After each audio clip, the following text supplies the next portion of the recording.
Good morning, and welcome to the BREWVIEW, the Instagram Live podcast where Kendama news, culture, and stories are shared over the warmth of coffee.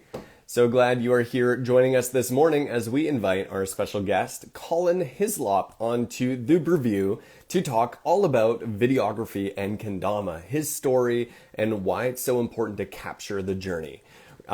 First off, if you don't know who Colin is, you guys need to get to know this guy. He is the guy behind the lens of a lot of your favorite pros' best tricks.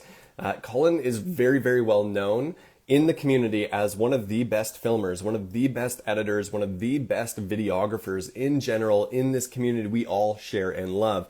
And if you know anything about me, first off, I hate editing. I'm terrible at it. I don't enjoy the process because it's painful, but I so appreciate it. I love the people that put the time and energy and effort into editing beautiful, composed tricks and edits. So guys, first off, lots of love to those of you that go out of your way to make your tricks look better than they actually are by editing them in high quality.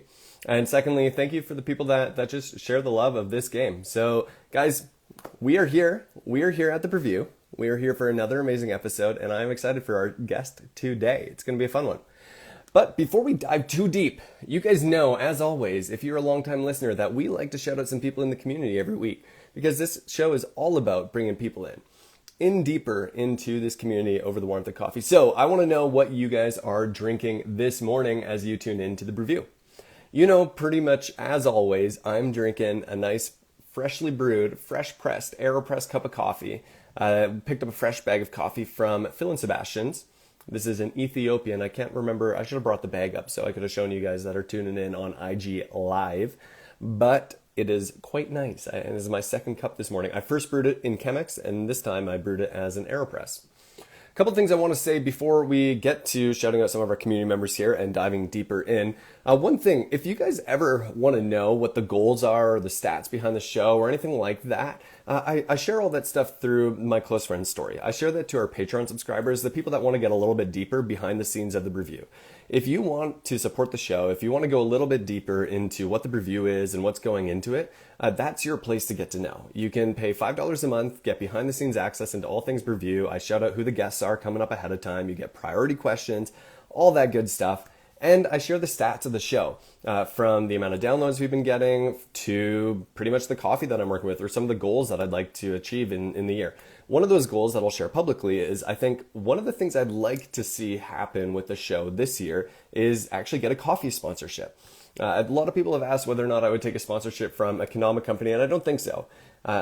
That's not in the game plan by any means, but I would love to partner with one of my favorite roasters like Phil and Sebastian's, Monogram, Onyx, Stumptown, something like that, to sponsor the show with coffee. We're sending out some bags. That way we can give away some, have some fun with it.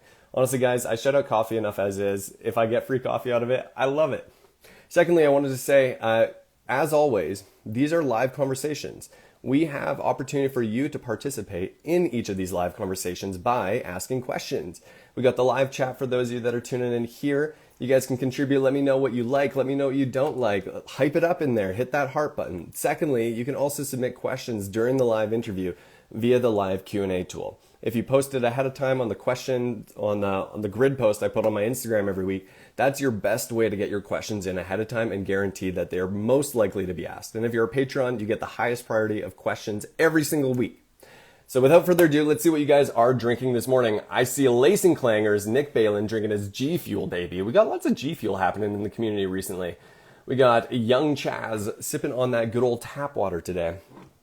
Bless. We got to stay hydrated too. As much as we love the coffee, we also got to drink a little bit of water here and there. We got Kendama Goat, great value caffeine powder. He's taking it straight dry. We got Brett Walters brewing Mothership Espresso, and Rudney cheering on Colin with, we got Alex Royce with the coffee as well. Welcome here, Alex, and Ken Janma with the yerba. So without further ado, let's get Colin on here and let's dive into this week's BREWVIEW. Colin, let's get you on here. Guys, hit that heart button if you are excited to have Colin on the show this week. Colin, welcome here. It's cracking. Dude, how you doing? No complaints. Happy to be here. Living good. It's a beautiful day. It is What about fantastic. you? Oh man, it's so good. I got out and played Kendama for like 8 hours yesterday. I am loving the day today. My legs Hey, are a bit sore, but that's how you know it That's was a good day. that's awesome. Yeah, you know, when we get good weather out in Canada, we try to take full advantage of it. Gotta make do. So yeah, this early in the year, absolutely. Yeah, we always joke. We were joking last night, Kareem and I and a couple other friends, is that people underestimate the prowess of Canadian Kendama players because we only get to play for 4 months of the year. Yeah, the rest is just inside, Yeah, or just braving the cold, yeah. You which got is yeah. it's a battle, but it's worthy. It's worthy. Yeah, you got to put some respect on Steph Lucier's back. She goes out and films in the snow all the time, and I'm like, Steph, what are you doing? You're an animal. Steph is a savage. Every day is a good film day, though. Every day is not going to be nice, but every day you need a lace. I don't know. Yeah, absolutely. Joey Bags, Yeah, much love, homie. yeah, we got lots of friends in the chat. And oh my goodness, first off, quick little shout out. We'll talk about this a little bit later in the show, but you recently put out an hour and 16-minute long movie on YouTube where you Yeah. filmed a clip every day for 366 days, which is absolutely nuts. It was a journey, man, but it was a blast. It was the best thing ever, man. It was the greatest year. I Dude, had so much fun. so crazy, so crazy. I want to talk a lot about that, and especially diving into the videography and your role in the Kanama community and how you've played a pivotal role in a lot of other people's success in showing off their tricks, showing off their play style, and all these other things that a lot of people like underestimate how much work goes into that. I think I underestimate how much work goes into the work that you've done. You've curated a YouTube channel that has over 1,000 subscribers. You're networked really, really well within the pro community. Literally every pro knows who you are because you have probably filmed almost every pro's tricks at some point. And I think that's just really cool, first off. Well, it wasn't my platform to begin with. I picked it up from Caleb Jeffries. He started Sandpoint Kendama, and yeah, he left a great platform for me to pick up and continue when he moved to Portland and just started filming with Sam and started making edits, and then from there, like I moved away, went to college, etc. Like came back. I don't know, been all over the place making edits, but Oh it's yeah. just been a great place to have an archive of, I guess, Kendama history. Yeah, absolutely. We'll dive into it. I pulled up the YouTube channel as well, so I want to chat through some of the different edits that you've done as well. So I got this on my monitor over here. So we got some reference material. But before we do, I always like to dive into a couple kickstart questions and get to know you a little bit more. I ask the same three questions to every guest that jumps on here. So I want to know, Colin, what are you drinking this morning? I saw you had a mug there. I am drinking some. I had to get coffee on my way home last night Okay. because I was gonna be on Cafe Kendama. I got this cool little coffee maker made by Itai Ramhill. He's a glass blower. It's called the Yeah. Pure, and yeah, I just thought, well, like I want a coffee maker. Why not support a glass blower? But I had to Yeah. get some coffee Yeah. for Yeah. it. Yeah. Pull that back in frame for a sec. Cravens. Oh yeah, Show me what that is. I don't think I've ever really seen one of those. How does that work? it is a like so it's a glass filter rather than Hmm. like having to put a paper filter in. So you just dump grounds in there.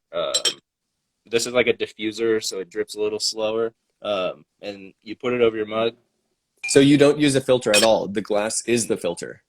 Yeah, exactly. No necessary. And Oh, yo, that's super interesting. Okay, great cup cool. of coffee, no complaints. But I'm Absolutely. not too picky. So you brew it like you're brewing a pour over though, right? You would Yeah, just put your exactly. grounds in Just like a there. pour over with Yeah. without a paper filter. Oh, that's super interesting. Saving the environment one cup at a time. I like that. I Yeah, have to look into those. You should send me afterwards. Send me the link to that guy's Instagram or whatever, and I'll definitely take a look there. I'll try and give him absolutely. a little shout out on the story. Go support glass blowers, man. Yeah. All right. To answer your question though, it's Tanzanian pea berry from Cravens. Okay. Peaberry. Nothing crazy, but it was like store brand or that. I don't know anything. Yeah, I So I don't. got So I've been learning about other types of beans out there, and peaberry is one that I recently was brought aware or brought attention to by New Lace Kendama. He was mentioning it to me, and it's basically like a smaller bean, from my understanding. It's like the bean is actually a smaller bean. I've never seen them. I don't think I've ever had peaberry coffee before. oh, okay, interesting. Well, Yeah. I'll send you some, I Yeah. guess. No. You don't need to. I'll find some, but let me know. Sure. Is it good? Yeah, absolutely. But like I said, I'm not too picky at all. Hey, But that's yeah, fair. it's a good cup of coffee. I just Fair. drink it black. It's good. Hey, that's the way to do it. You got to drink it black and raw. Absolutely. All right. Second question I always want to know is if you could teach any one person their first spike, past or present, who would you want to teach? Uh, you sent me this question beforehand. I was kind of thinking about it, and my first kind of answer was like maybe like Freddie Mercury or something. So like I could Oh, like be the reason behind that epic T-shirt. Shout out Rage Quit. But I think maybe like everybody would like want to like start like Reed Stark or Adam 22, like yeah. somebody who's like been like exponential in the growth of the Kendama community. But uh, I think the maybe like the person that was like too scared to say yes to try like would be like Mm. the best person to teach their first bike, like because it's like they might never see Kendama again, like they might never get to. Dude, what a wholesome answer. Oh my gosh. I love that. I got a little backstory behind it too. Yeah, yeah. Give it to us. Shout out Dylan Nelson. Dill's in chat. I see him. I see he popped in. We were sessioning on the dock in Hayden Lake, and some lady walks by. Is like, "Oh, that looks fun." I'm like, "Yeah, you want to try?" And like, and she's like, "No, I'm okay." And she like gets a couple steps, and she like walks by Dylan. He's filming a trick, and she's like, "Well, maybe I do." And she turns around and like learns her first spike in like 2 minutes, and it Yeah. was. And then she like saves Kendama on her phone. She's gonna buy him for her grandkids, and it was a really cool moment. And Oh man. but it takes a lot of courage to like turn around and say like, okay, maybe I do want to try that, and Yeah. that was a really cool moment to see. Well, I think so many people pass by with intrigue and curiosity, and then they don't take that step back and they leave, and then they never touch it, and they miss this opportunity to dive into this community that you and I have found to love so much, and that so many other people have also found to love so much. I think that that's probably one of the best answers I think I've ever heard on the show for that question. So that's like the most like high level answer I've ever heard. Dude, I had to think about it. I had to think about it. You're lucky. You're the only one I think I've sent that question to in advance. So other people just, prep. They like hearing like, I think he's gonna ask this. Cool. Okay, third question I always want to know is who is the most inspiring Kendama player to you today? Um, and my answer to that's got to be Sam Cannon. He is. Uh, I've some of the most fun I've ever had is like going on trips with that guy. Hmm. In I don't know, just before I went to college, like Sam and I really like bonded and we started filming together. We filmed together all summer. Thank you, Kevin. Filmed together all summer, hung out, like, yeah, mashed tricks, just mobbed around, skidded around town, like, went on trips, went to Canada, Yo, you came and to Canada when? Van Jam. I've come to Van Jam 4, 5, and 6. Oh my goodness. I've never even been and I'm from Canada. Dude, But the irony is you're like macking. I know, but It's way farther for you. it It's way is. It farther. was. Well, I used to live in Saskatchewan to get to Van Jam would have been close to like an 18-hour drive for me. And it's like and I was in college. I didn't have any money to buy a plane ticket, so I would have considered driving. But like it was like way too expensive for me to go. Anyways, timing wise, but I wanted to go and I was ready to go this year, but COVID, man. It is what it is. Yeah. You'll be extra prep for the next Yeah, one. 100%. So, okay, but you've been to Canada, you traveled all around. Sam Cannon is most inspiring to you today. You were saying something else there, though. He just like playing with Sam like showed me like what like Kanal was all about. Like it's about like getting out, like having fun with your friends, about having a good time, like seeing beautiful places. It's not necessarily about doing the hardest trick. Like it is certainly about pushing yourself, Hmm. but every trick doesn't have to be the hardest. Just go to a cool place and do like have fun with Kendama. And uh, yeah, that man can have fun, and Yeah. it's just a blast being around it. And Yeah, don't miss that. I don't know if I've ever met Sam Cannon in person. Like I've been to the past two in-person MKO/NAKOs, like 18 and 19, but I don't know if he was there, and if he was, I definitely didn't meet him or get to know him. But I also nobody knew who I was back then. Yeah, it's hard to meet everybody there Oh, too. totally. There's hundreds of Like when people. 500 people pull up, yeah, and they're all your homies. It's hard to meet them all. Oh yeah. Oh yeah. It's Uh, an exhausting but amazing weekend. Absolutely. I learned my first triple lighthouse flip in Sam Cannon's yard. Like I was like, I've never done a triple house, and he's like, you could do triple house, and then you know, a couple minutes goes by. I was like, well, okay, I did it. There, dude, you need Right. hype people like that in your life. Absolutely. Yeah. So, okay, wait, where are you from then? And I was born in Weiser, Idaho, which is kind of southern Idaho, but like second grade, I moved to Sandpoint, and I've been in Sandpoint. right. I'm kind of like outskirts of Sandpoint, but I'm in Sandpoint. Without jumping too far ahead, obviously, I'm assuming that's where the I YouTube channel gets its name from. Sandpoint Kendamas is Sandpoint, Idaho. Okay, yeah, that's so sick. That's where we all went to school, and that's where we all kind of started playing Kendama. Yeah, right on. Okay, so hey, let's just dive in here. Before we do, I just want to remind people again that there is an opportunity for you guys to ask questions to get them answered live today. We're going to be talking videography, Colin's life, and a lot of what's coming up in the future for Kendama. Drop those down in the Q&A tool section at the bottom. Don't put them in the chat if you have questions because I will miss them. There's always too much chat going by. Drop them in the Q&A tool. We will try and hit them halfway through the episode and at the end if there is time. So Colin, let's dive in. I want to know what life was like for you before Kendama. You were in Idaho. What were you doing before Kendama entered your life, and how old were you? Let's see. I started Kendama in 2012, so I was in 8th grade. I was like just going into my freshman year of high school, and yeah, it was like the summer before I bought my first Kendama, and I was a lacrosse player. I played lacrosse in middle school and high school. Lacrosse, Kendama made me a lot better at lacrosse. But I was a lacrosse goalie. That took up a lot of my time. Is lacrosse big in uh, Idaho? it's not super big. It was pretty small when I started, especially, but it's a growing sport. It's more popular on the East Coast of the United States, Okay. or on like the west, like the farther West Coast. But like, Yeah. I'm kind of like on the bridge of inland, like where like I don't know, Yeah, kind of give me a yeah, stuff won't get there for a while. yeah, give me a quick geography lesson. I actually don't know on the map where Idaho is. I've like hardly been to the States at all, but whereabouts is Idaho? So Idaho is like on the border of Canada, but like on the top left corner of the United States is Washington, and then right next to that on its right It's like is Washington, the Idaho. Idaho, Montana.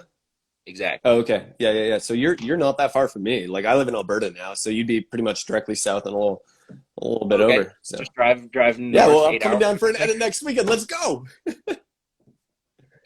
I'll try my best. No, the border's closed. I've been scheming. I'm trying to get back to Van. Yeah, I know. I want to get out there too. I had booked on, or not booked, but on Google Flights you can like save a flight to see, what the price change is. I keep getting email notifications. It's going up like $10 a week. I'm like, I should have bought it 4 weeks ago because it was $99 for me to fly there and back for a weekend. It was like a Friday to Sunday or something. And I was like, ooh, I could go out for a day, Snap. 2 days. Yeah. I thought about it so bad. I was like, I don't know what a month from now looks like for me. I'll have to do it again. Anyways, sorry. Continue. Um, I don't know where I was going from there. Yeah, you were in Idaho. For Kendama, I had math class with Sam Cannon and Caleb Jeffries. Uh, So you, you like, you were friends with them. Like you went to school, you knew these guys yeah, pre-Dama. yeah, I knew them pre-Dama, and then they switched. They went to a different school, and then like Kendama kind of like materialized in all of our lives. And uh, like I bought one from a ski shop in Spokane. I don't know 100% know their stories, but Okay. uh, but and so it was just like from separate schools. I was always like a maybe like more of a fan of Sandpoint Kendama because I wasn't like hanging out with them, playing with them like every day at like lunch Hmm. at school, you know. But So you weren't homies with them. Like you weren't tight with I Caleb and I was homies with them before Dama, and then like we were just like separate, like we were just like never together because we went to different schools. So right. they were like out filming and doing stuff, but like I was never there because I was like a different school. But like got a little older, and then uh, like I got a car, and like things got a lot easier. Right. So then how did Kendama actually enter into your life? You were in high school. Was it through that like three person connection there with you and Sam and Caleb? My the first person that I ever saw with the Kendama was my friend Nathan Faggart, and he's a good old homie of mine. He's a skier, he's a fisherman, and he lives in Montana right now, I think. Mm. But just cool dude. He was a skier, and that's how he found Kendama. And he had a red Azora and brought it to school, and that was the coolest thing I've ever seen. Mhm. And I needed to get one. Then I went to a ski shop when I was in Spokane, a couple weeks later, and they're like when the summer starts, and see one, and had to pick one up. And so yeah, And I that swooped up, and yeah. yeah, started there. And so this was after Sam and Caleb had already been playing for a little bit. And then or I was don't that I don't before? exactly know on the timing. Yeah, I don't know for sure. I don't Did know you, for did sure. you all three, maybe you don't know their stories too well, but did all three of you kind of all pick it up at the same time individually and all kind of realize like, yo, Oh, you have one of those. I got one of these. Oh, you too. Oh, we should do this together. Was that how it happened? I think Sam and Caleb had a maybe we had like a connected like introduction. Um, uh, I know Grant had a different introduction on his own. I don't know if you've heard that name. I don't think Grant so. Grant Ingersoll, who? Sloth. Yeah, Okay. he's an old canonical goon. Yeah, just he's the man. Definitely a wild sloth appeared on Instagram. He's the man. He does. Yeah, he doesn't post Instagram tricks anymore, but like I got a bank of story tricks from 28 tricks later he sent me. Nice. Uh, but yeah, we were all kind of it was all just kind of separate. Sam and Caleb, I think, might have been connected, and they started Sandpoint Kendama together, and then the community formed as we all just had the same love. Yeah, and so okay, so how long ago was this for you? Like how long have you been playing? I've been playing 8 years, I want to say. Yeah, let's say how long has it been since June? I think 9th, 2012. Since It's been 105 months, 8 years and 9 months, almost 9 years. almost 9 years. That's crazy. I was trying to find it somewhere here. I had it pulled up on one of your videos. I think it was in your about section or bio. Yeah, your about section on the YouTube channel. I was like, this is such a lie. It's like, we're from Sandpoint, Idaho, and we have about 2 years experience playing Kendama. I was like, no way. They've been playing for like almost a decade. These guys have been They're a around. decade, yeah. I was like, Uh, they're fooling me. that was probably the first bio that was ever put in that YouTube account Yeah. by Caleb when he first started it, and nobody's ever changed it. So okay, you're in Idaho. You're playing Kendama. You eventually start gathering with Caleb and Sam, and you guys just start growing as players. Obviously, like Sam is quite reputable in the Kendama communities, and so is Caleb. Like they're both incredibly well known, both incredible players that stood out really, really well, especially in the early years of Kendama, and are now still looked at by a lot of the pros today as some of the key influencers in their play today. I think of a guy like Wyatt Bray. You can't talk to Wyatt Bray without hearing about Sam Cannon. Like Wyatt Bray won't let you True. leave a conversation without knowing about Sam Cannon. It's ridiculous, right? And you're like, okay, so who's this Sam Cannon guy? Who's this Caleb Jeffries guy? And who's this other guy that has, filmed their tricks and made them who they are in some regards? And that was you, right? You were filming a Dude, lot of their stuff. yeah, and maybe it was, I don't know exactly what date like the first video I made came out, but yeah, maybe like 2016 or something. Yeah. I filmed. There's a point like I filmed the Sam Cannon versus the Stodd mod, and that's the first video I filmed on that account, and I filmed every video since. And you filmed every video since. That's crazy. So you've been going at it for a while. You got into filming. So what was that decision for you? Obviously, you're really well known for filming today, but how did you get into that? Where did those two worlds collide? I bought a camera so I could film Kendama. That's It why you started got into it. absolutely. I got a GoPro so I could film clips, and then filmed as much as I could with the GoPro, and then I was like, I want a DSLR. I want to get a Canon T3i because that's what like Matt Ballard was using. Count Right. Me In Where We Are. I don't know if you've watched those, but Probably Wenatchee at some Kendama point. Yeah, I've seen a lot of the Wenatchee Wenatchee Kendama stuff. team big Kendama history. Oh Do yeah. your homework there. Everybody go watch Count Me In and Where We Are. Yeah, where we And are, I've seen for sure. Anything WKT, Keith Matsumura, I watched everything Keith Matsumura back in the day. That was literally my icon when I started. yeah, so all that stuff was like filmed on a T3i, like pretty much, or like a similar camera. So that was my goal, is to get one of those. And I got a old T2i right here. bingo, yeah, same thing, same thing, absolutely. That camera will do the job today. Absolutely a good camera. I got it from Dylan Klein. I traded him a GoPro and some cash on top, because I had an extra GoPro. And Dylan Klein is Kendama Puke on Instagram. He Okay. is a legend. He is so good. He's been playing just as long as I have. He lives in Spokane, Yeah. and he is so good. I think it's just Kendama Puke, like no underscores or anything, but I could be wrong. But Yeah, yeah. you'll see his name pop up, and you'll see his tricks, and you'll be blown away because he is mad Steve.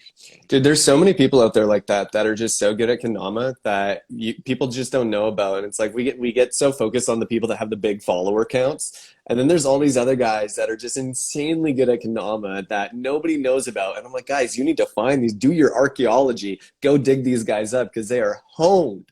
Gotta go find them. Yeah. So I'm really curious. You got into filming, but you were playing with Sam and Caleb, some of the early influences in Kendama, some of, the best players of that time for sure. What was that like for you?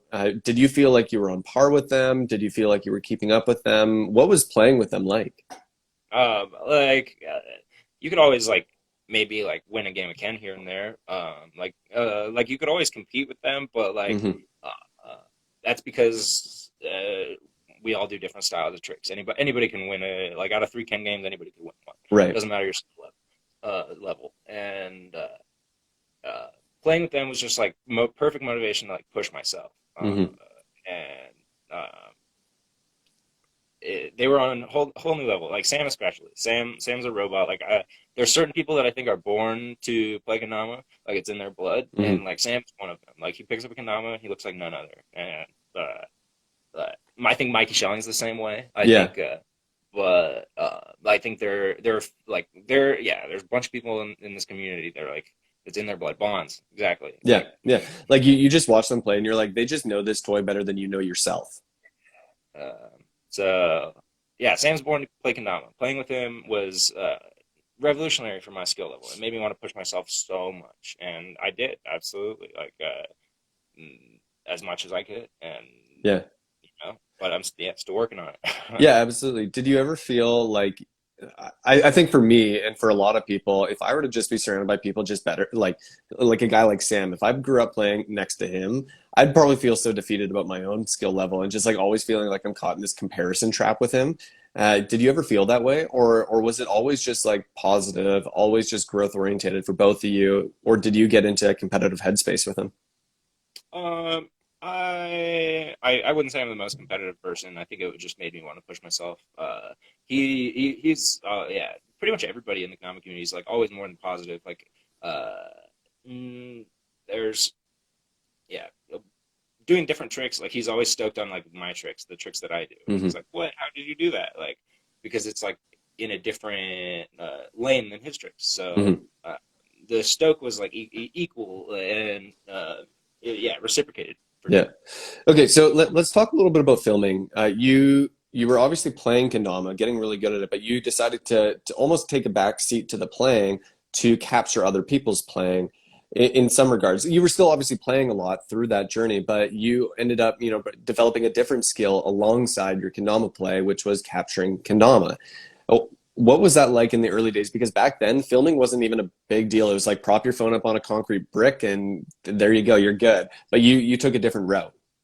Uh, Seeing what people like Matt Ballard and Keaton America and like Cooper Eddy like could create like and that was just like these people are my age pretty much Hmm. and they don't have like what more resources do they have than I like what I like anything's achievable like why can't I make videos this cool Hmm. like why can't I capture a vibe like this like and that is the main goal is I wanted to be able to like capture the vibe of a weekend or like be able to uh, I don't know just like trap it in a bottle feel something when you watch it. Mm. So for you, was filming more of memory keeping for yourself and for the journeys that you went on, or was it about showing off kendama to other people? Like, what was your principle going into it of thought process?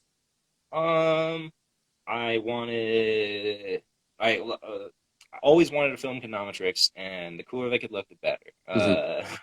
so I wanted to document what Kendama could be. Like I wanted to capture the journey. I feel like it's an art guide for Kendama culture. Like you can watch damn near a decade of Kendama growth, and the same people are still like showing up in some of these videos, like that are being put out today.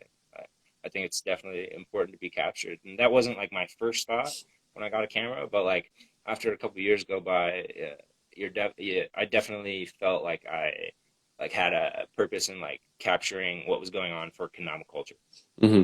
And you've done a really good job at that. I don't know if I've seen through every Sandpoint Kendama video, but I remember watching a couple of them and just like little moments in there where you see the humanity of the players themselves. You're just seeing, personality come through.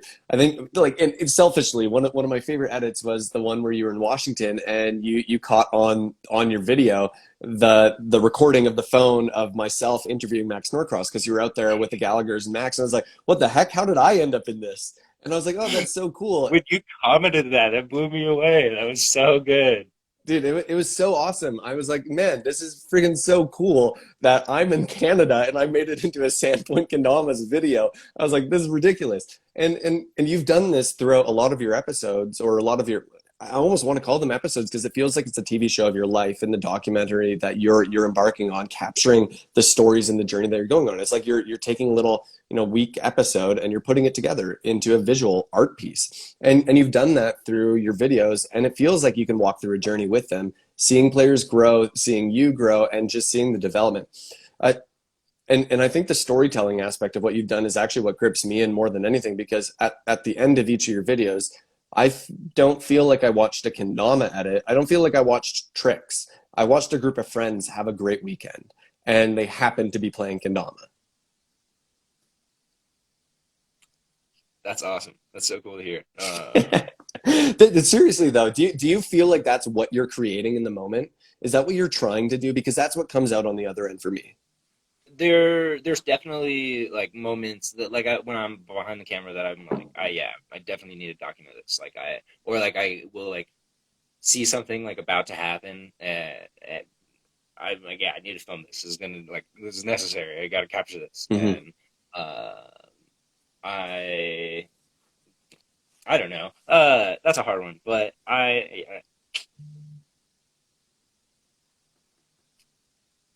it's not all about the tricks. Mm-hmm. Oh, amen. Amen, man. Preach that. It ain't all about the tricks. It's about enjoying yourself, and it's about, I don't know, getting better. I don't know, growing, and documenting like the frustration and the joy and the energy that comes out of it is equally as important as like making each trick a banger. Yeah. Yeah, absolutely. That's cool. Okay, a couple quick fire questions, and then this will kind of lead into more. What I want to kind of do at in the later half of this episode that I think would be a lot of fun is actually take a bit of a journey of asking questions of like, okay, let's say I want to film a Kendama edit. Let's walk through the process that you go through in making an edit and kind of like unboxing that a little bit, because I think so many of us have this like vision or this idea that we want to create edits, but so many people just don't know how. Right? They don't know what goes into it. What should I be doing? What should I look for? How do I tell a better story? And I think you have a lot of insight there that I want to dive into in the latter half. But I want to kind of dive through some of the edits you have done and ask some questions there. I want to know, first off, you filmed a lot of pros doing incredible tricks. And I want to know, this may be a really hard question to answer for you, but who's your favorite pro to film? Great question. Let me think about that.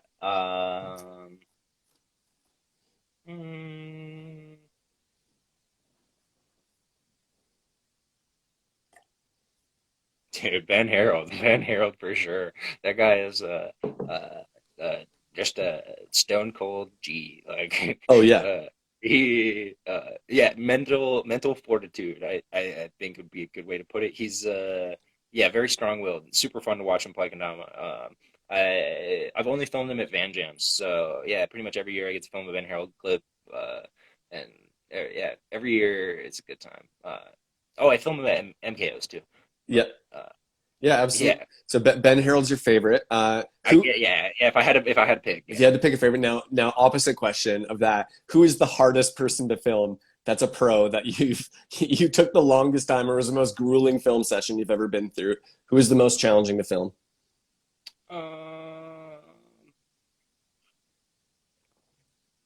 There's been a lot of grueling film sessions, but or maybe I'll ask, maybe in a more polite way, I'll ask, what was the longest film session for a single trick that you did with a pro? I once filmed with Stodd for the entire Portland Jam. in the rain for for hours. Like I don't know. Like I got there at I think it was like noon to 5. So yeah, 5 hours. We were he already landed the trick, so I can say it was around like Quint inward lunar flip. Hmm. I don't think he did it in Japan. Um, but yeah, he missed pin on it once when it was a sick grind. Uh, like it wasn't a bad grind. It was just a long grind, Yeah. and by the end of it, like when I'm like walking to my car, like I was like shivering because I was just getting dumped on the whole time. Yeah. It was just pouring rain. So that was the longest film The session. longest film, 5 hours of filming. That's like how many batteries Uh, did you have to go through for that? I don't know. All of them. I have a double battery pack, so they last like two batteries will probably last me like 3 hours, and then I put the other two in, and they probably didn't die. Yeah, that's crazy. That's super cool. Okay, you filmed a ton of edits, first off, like a lot of them. There is so much content on the Sandpoint Kendama YouTube channel, and the majority of it comes from you and your work primarily, right? Is that fair to say? Yeah, I mean, Pretty, yeah, since that Sam Cannon edit, Sam Cannon versus the Stodd mod, every video since has been mine. which is And crazy. That's a lot. That's a lot of it, video. yeah, I don't know, 20, I don't know. There's a bunch of them. Yeah, there's more than that. I'm looking at it right now, and you guys got, I don't even know. There's got to be like 50 plus videos on here. It's insane. There's so much Good, content. It's good. animalistic, and some crazy edits on here. I'm curious. What's been your favorite to film? Um, just to give you the most accurate answer, I will go to the page. But like off the top of my head, welcome to Riggins. It was a weekend with Sam. We took a road trip from. He met me in Moscow, and we took a road trip down to Riggins, Idaho, and we met his friend down there, and he took us camping on the river. Uh, Took us like up to these caves. Found some garnets on the beach. Uh, just hiked all over the place. He took us out on like a horseback ride. We Hmm. did all sorts of crazy cool stuff in just like a couple of days, and that was one of the best weekends ever, in my entire life. So that's got to be one of my favorite edits ever, Crazy. and Great. that's why it's still um, it's like the home edit when you click on Sandpoint Kendama. Yeah, Like yeah, that yeah. might change in the future, but it's the home edit right now. Yeah, absolutely. Do you ever think that you'd create your own YouTube channel separate for specifically your content that isn't I necessarily Sandpoint Kendama's?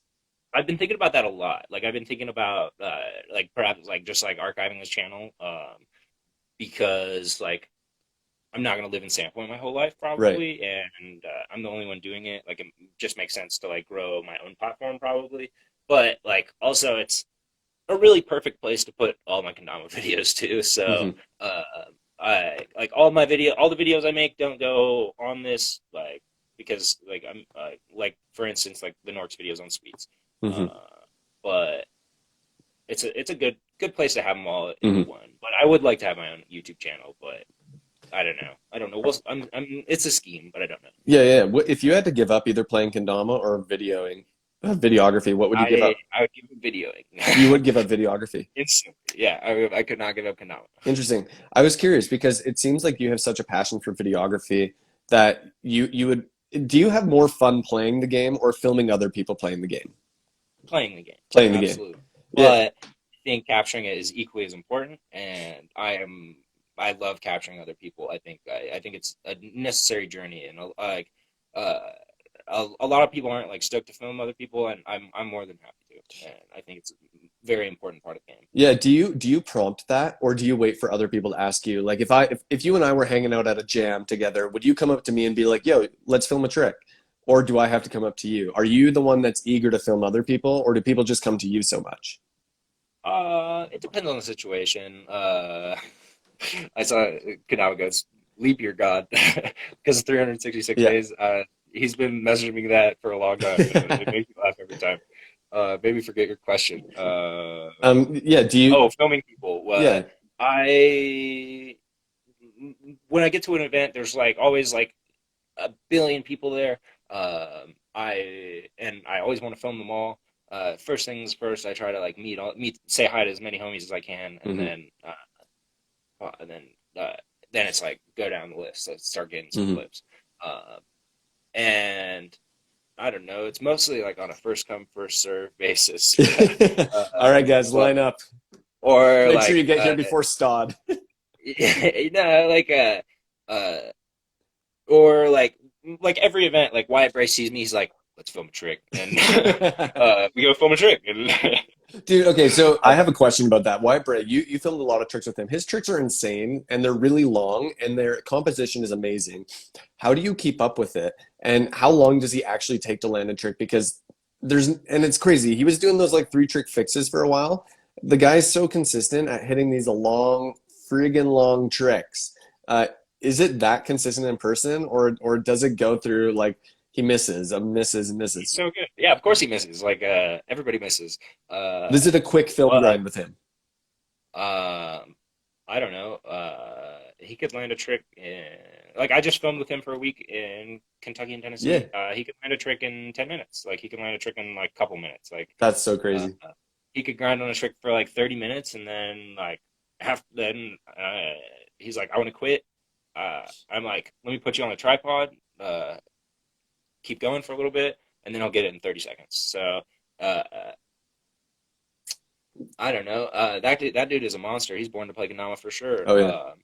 Filming with him is a lot of fun because makes me want to push myself farther. And he's just so consistent. Like it's just a blast playing with him. And yeah, I like filming with him. Chris Valdez films with him way more because he's in town, and Yeah.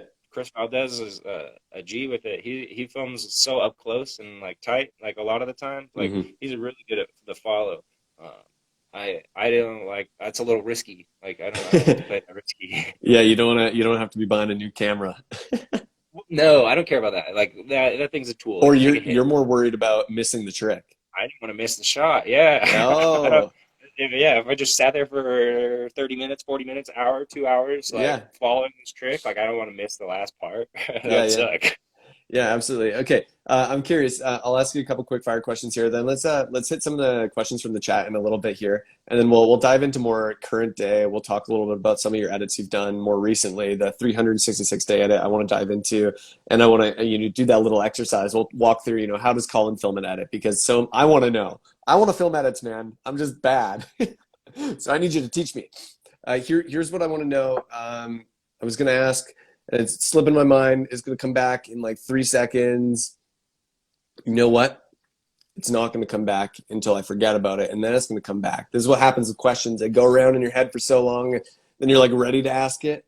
And you don't write it down. And then you forget. But okay. I want to know from you, you've traveled around and filmed a lot. When did that start for you?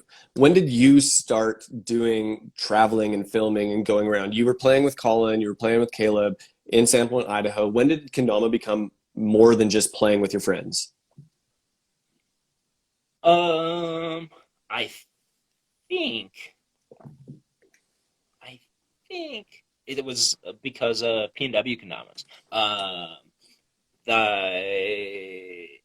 I'm trying to like connect it with the timeline. I guess I'll pull up the P&W YouTube channel. But filming, I came back from Moscow one weekend. Like I was in college, filmed a trick with Grant, and he was on P&W at the time. He was one of the founders, and P&W is dead now. Like doesn't exist. Mm-hmm.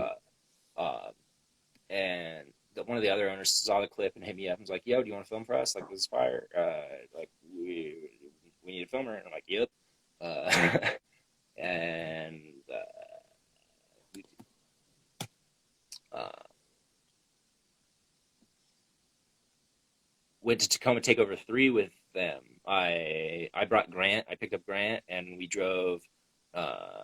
Just drove across Washington, and Mm-hmm. I went to Tacoma Takeover 3, and we met Chris Bosch there. We met John Akin was the other owner. Mm-hmm. We met him there, and um, met them there. Like strung up a bunch of Kenamas in the hotel room until I passed out, and then like woke up, went to the event, and so I went to that event with them, and I made a video with them, and that was kind of like maybe a good like spark. Was like, yeah, I traveling and Kendama events like goes together, and I need to Mm-hmm. document it. And that was my first probably big project that was like a travel Kendama project, and that showed me how much I loved it. That's sick. So you filmed Tacoma Takeover 3. You filmed a lot of events. You've been to a lot of events. Do you have a favorite event that you've been to, and then a favorite edit that you've created at an event? Because you've done like Van Jams, you've done MKOs, NACOs, you've done a lot of them. What event's been your favorite to go to, and which edit is your favorite of the events you've been to? Van Jam's definitely my favorite event. Van Jam is the coolest event ever. It's just like you get to go kick it with all the homies and have the most relaxed Kendama competition ever. And it's all about having a good time for 4 days up in Canada with the boys and girls. There are, there are lots of great events, but that one's always my favorite. Hmm. Best vibes ever. A must go if you could go to one Kendama event a year, go to Van Jam. Go to Van Jam. Yeah. The second event I would say go to would be NACO, just because you get to see so many people. Because it's just like a perfect big hub, and Hmm. it's a lot easier to go to than Canada for a lot of people. So I think that's a close second. Um, Van Jam's easily my favorite. And then is Favorite that your favorite edit, edit as well from Van favorite Jam? edit. Let's see. I really like the new NACO edit. The first NACO. I made like a last MKO edit, and then I made the first NACO edit, and I like the first NACO edit. If I had to pick an event edit to choose, um, since pandemic, uh, the we haven't had any events, so um, we've just had like little low key gatherings, like with like we've had like the Gallaghers and Kevin come out Hmm. from Seattle, stay in Spokane with us for a weekend, and um, so we made our own like little Yeah. Kendama events, and we've been able to like make pretty much edit videos or like event videos just from our weekends together, Hmm. and that's kind of become a series. It's called like Session with the Homies, Yeah. and then that one in particular is the Spokane Yeah, weekend. you've done a couple. You did Kirkland, Spokane, Thompson Falls, and Post Falls now. And Yeah. where's next? Or are you in the process of editing one? I don't know if I have like a specific like session with the homie. Like I have another project from Tacoma that it isn't going to go in that series. I don't think I have another like one in that series coming out soon, but Hmm. I have a project from Tacoma coming out eventually. I got a project from Pendleton coming out eventually, and I got a project from Kentucky and Tennessee coming out Yeah, eventually. from hanging with Chad and Alex and Wyatt. And then Something to get excited for. I think you guys all yeah, hanging out together is just nuts. First off, like Wyatt and Alex are probably two of the most honed and most consistent players in the game. They're disgusting to watch play in person. disgusting. It's not even like funny to watch them. It's like you like want to cheer them on, but then you're just like jaw drop the whole time. It's like, ew, how are you doing that? it's it's Yeah, they're ridiculous. buck. Yeah, Yeah, they're awesome. they're amazing. That's cool. So you've done a lot, man. You've captured so much. I want to dive into the 366 day edit in a hot minute here, but let's hit some questions from the chat, some from the Patreon. There's a lot of Yeah, questions regarding camera stuff, and that'll kind of lead into the next half of our conversation. I want to dive into the 366 day and go through that little exercise, but let's hit up a couple questions here. Let's kicking off with a question from the Patreon fam, Brett Walters, always consistently asking a good question. And Brett, being a filmer himself, if you know Boston W, he wants to know what's your favorite lens and why. I saw you commented that. Shout out Brett. He's always the man. He always has some kind words to say. Thanks for the question, homie. My favorite lens right now, first close second is going to be the 40 millimeter 2.8 from Canon. I bought that from Adrian, and I'll tell a story when we get to Yeah. Adrian's questions. He asks a question later, but the lens I have currently is easily my favorite lens ever. It is a 24 millimeter 1.4 from Sony, and it's a beast of a lens. I can set up inside. I can set up in my room and film a trick, and it's not like too cropped. I can set up outside, and I don't have to stand too far away. Uh, I never have any problems with lighting, just because it's just a butter lens, and everything looks just crispy on it, and yeah, invest in a good piece of glass, and it'll always be worthwhile if you just want like just get something, get a solid one solid lens. And Yeah, invest. do you use a lot of different lenses throughout filming and edit, or are you just a one lens kind of guy, keep it minimal? I have like I only have one G series like G Master lens, which is just like what Sony calls their good glass, and so I only use that one because it's the best lens I have. I Yeah. also have kit lens that it comes with, and that's got like a little bit of zoom versus the 24 millimeters fixed. Yeah. Uh, I've used that for like two shots ever, but it comes in handy when you need it. I Yeah. always got it in my bag for some reason. And every now and then. Every now and then, yeah. In the Norks video, there's a video of him laying on the grass, and like it's like zooms in on him, on his face, and that's one of them. That's one of them. Yeah, which Norks video is that? What one are you referring to? Norks Pro video, sorry. The That's a new one? full new Norks video. Yeah, Oh, you filmed the that. I didn't know you 2021. filmed that one. Yeah, Cooper filmed the intro. Cooper filmed the intro, and then I filmed pretty much, I don't know, the rest of the body. Like they tripoded a handful of tricks on Max's cam Yeah. as well that like get like thrown out in there. But um, yeah, I went out there for a weekend and we filmed like the majority of that edit. Oh man, that's sick. That was a Maybe dope half of edit. it, maybe half of it. I don't know exactly. Yeah, that was a fire edit. I was hyped on that one. I was always a big Norks fan growing up. His first, not his first pro announcement, but the one. Oh, where the heck is it? I have his mod, the one that's like the blue and salmon one. That mod, Oh, that pro very edit. nice. Yeah. Yeah, yeah.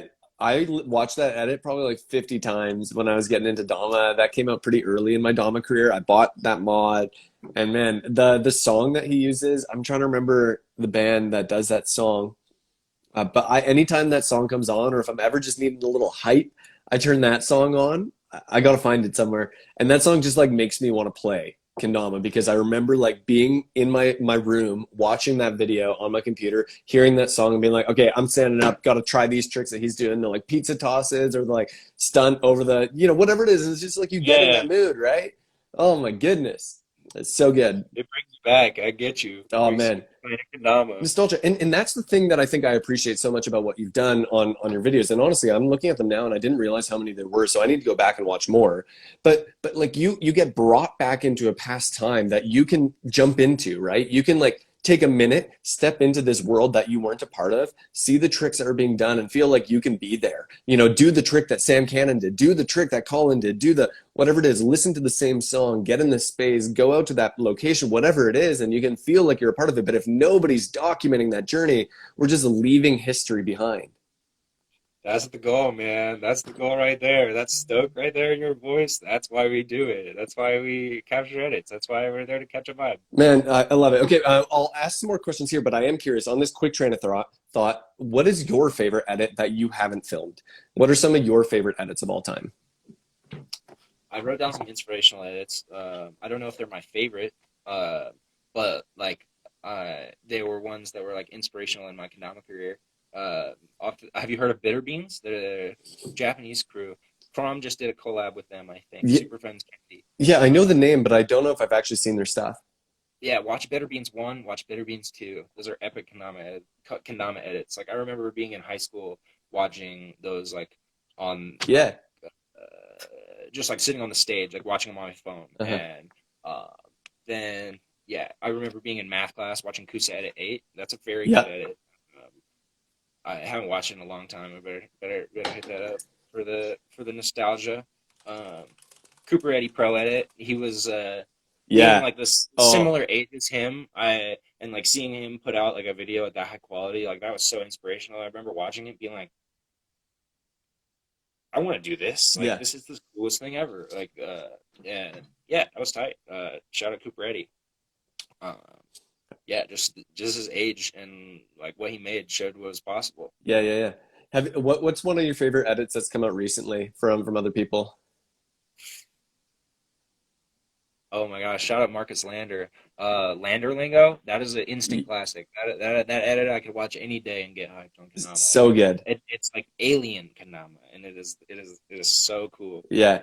And shout out Adrian down in the chat. Yeah, another shout out for the Coop Pro edit. First off, Coop was kind of like one of the forerunners in creating videography for Kendama, capturing Kendama as more than just capturing tricks. You know, he was really into the editing style, making Kendama look cool, right? And that's part of the process of filming, is trying to make this wooden toy that is somewhat childish, right? Like it's a children's toy from Japan, and somehow we've turned it into this like cult-like icon for, you know, young adults. And it's this subculture that's actually kind of cool once you realize what it is.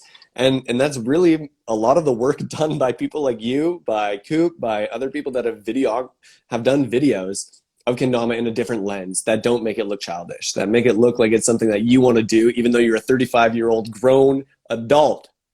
Yeah. So, dude, thanks for making us look cool. Dude, that's the best part. Y'all are too cool. We make it easy on us. Yeah. Shout out Adrian Esteban. Another great edit is by him. It's called RNG. If y'all have not seen RNG, go watch RNG and get ready to have your mind blown. That is such a cool Kendama edit, and yeah, it'll have your jaw drop for sure. And watch anything Adrian Esteban, your jaw's gonna drop. That guy's nuts. Absolutely. You're nuts, Adrian. Mind blowing. Awesome. I remember I've been trading Kendamas with Adrian for years. I met Adrian on the Facebook Kendama community, and he's been the GOAT forever. I finally met him at my first MKO, and yeah, I'll remember that weekend forever, man. Yeah. Some great tricks I guess the only MKO I went to was the last MKO edit. So watch the last MKO edit, and you'll see some OG Adrian. Yeah, I'm gonna go watch that right after this. I was there. I'm gonna see if I snuck into your video anywhere. Dude, I hope so. I hope so too. I always look at people's MKO and NAKO edits to see if I can find myself in that. Like, honestly, that's what so many of us do. We go to an event and we just hope to like sneak into someone's edit somewhere. That was why I was so excited when I saw myself in the one with the Spokane crew. I was like, oh, look, I made it into this. This is so cool. Because I'm from Canada, man. I missed out on all the events. I watch all these videos and I'm never in them. Still made it. But we made it. Best event of the year, man. Yeah, man. Oh, yeah. Okay. Literally. Yeah, okay. Carter Justice wants to know, y'all know I gotta ask, what's the cam setup? How do you make every shot look so crispy and clean? Do you have your camera with you here? Yeah, I'll just grab it. Yeah. Dude, you got the bag. What kind of bag is that? It is a Peak Design bag. Okay. And it does the job. I like the little side pockets. Side opening flap. It's a versatile bag. It's not perfect. It could be a little bigger, but it's done me great. I got a Sony A7 III. Okay. This is it. How much does that run you? So it's huge. I think they're like 1,700 okay. body, and like the lens was like 1,500. Okay, so you got like a $3,000 setup there. Yeah, something like that. Yeah, beefy. A worthy investment. Like I used it every day for an entire year. And that speaks for itself. Did you buy it in anticipation of doing that? Was that actually what kickstarted the 366-day edit? You bought that camera for it? I bought that camera. Well, I wanted to do it. Monkey Glands told me to do it. Monkey Glands told me to film a year-long edit, and I was like, "Okay, I'll do it." That's so nuts. And, he's like, he's a fan of mine. He's the homie. He's always been a big supporter of me. That's what I wanted to say. Dude, Monkey Glands is the GOAT. Yeah, he watched my 28 tricks later edit, my first 28 tricks later edit. He watched my April edit, and after he told me to after my April edit came out, he's like, dude, you know what'd be cool if you filmed an edit every day for an entire year. And I thought I had the rest of the year to think about it, and I was like, well, fine. Yeah. October I busted my camera. Like I got it too wet, so it didn't like break completely, but it just like the audio stopped working.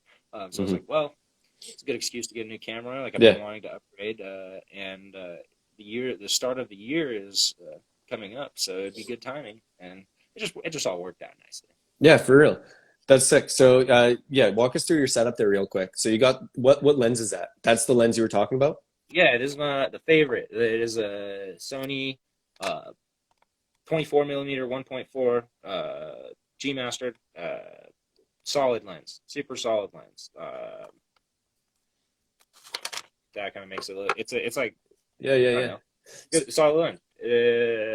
And So what is the? paired on Yeah, go ahead. paired on a good mirrorless body, like can't go wrong. Any prime lens will do you right. A 50 millimeter, 40 millimeter, 24 millimeter, anything, just anything that doesn't zoom will be nice and crispy for you for the most part. Yeah, Sony, Canon, or Nikon in general. What do you think's the best camera producer right now? I don't know. I'm sure they are all comparable. I'm sure they're all equal. Like if I had a comparable Nikon or a comparable Canon, like I might choose that over this. Yeah. This has been an amazing camera for me, and I've used it every day, so I've proved that it's been a worthy tool. But like, there's still like it'll still like get hot if I film like in the sun. Right. It'll overheat, and I'll have to like take a break. So I kind of have to like position my camera in the shade for the most part if I want to like if I'm gonna try a hard trick or if I'm gonna film for like over an hour, like I gotta be mindful. Like once I'm getting to the end of that hour, like, it might overheat, so I gotta keep an eye on it. But other than that, I have no complaints about the Sony whatsoever. Yeah, and Sony's been on the come up too, right? Like Sony's grown in popularity like crazy in the past couple of years. The whole like vlogging scene and YouTube scene in general, the Sony a6400 has become like the go-to camera for people for some reason. And I don't really know much about cameras. I don't know why that is, but from my understanding, it's like a really, really good camera for the price. And it's like Small, small, portable. What more could you want? What more could you want? I got this old honkin' beast here that is the T2i. I wanted to use it to film stuff, but I bought it from a guy for like $50, which is a steal of a deal, right? Like $50 for a camera, you can't go wrong there. Only problem is that the batteries don't work, so you have to use this. I don't even know where it is. It's somewhere in my room, but it's like a separate attachment that I put on that has batteries. But the problem is I have to use replaceable batteries every time. It doesn't charge the batteries is the problem. So then I'm stuck like having to buy like whatever 9-volt batteries all the time and just keep buying new 9 volts every time I want to film tricks. And it's like, I'm not doing that. That's so expensive. That's ridiculous. So if anybody wants to buy a semi-broken camera for $100, it's all yours. Could you just get like a battery grip like this and like put 2 batteries in there and stick it in there? Well, that's what I was trying to do. They would have to be. We might have to DM later and see if you can help me figure out a solution. Figure it out. Yeah, maybe. I mean, I get Joe Nelson might have one because I gave my old camera to Joe Nelson and I don't think he uses it anymore. So maybe he has a battery grip. Hey, yeah. Joe. We'll see. Joe, if you're listening to this, Joe's coming on the podcast in a couple weeks. So Joe, you better be listening to this. We're gonna talk. Okay, we got a question here from Jacob Watts. How do you set up your shots, and what are you looking for lighting? I find a spot that I want to play Kendama. I like to play where there's not like I'm in like a solid patch of light or I'm in a solid patch of shade. I don't want to be like or like I'm in a section that is like solid. Like I don't want to be like you don't like shadows. Because then you're like it's just like hard to set your camera. You can't set your camera up for like both. Right. You get one or the other. So when it goes through the light, you might get like out of focus. It won't be out of focus, but you might not be able to be overexposed. You might not be able to see it, or it might be too dark though. So I try to just shoot for somewhere that's going to be like consistent, and something that's got like a good backdrop that I don't know the Kendama will appear on.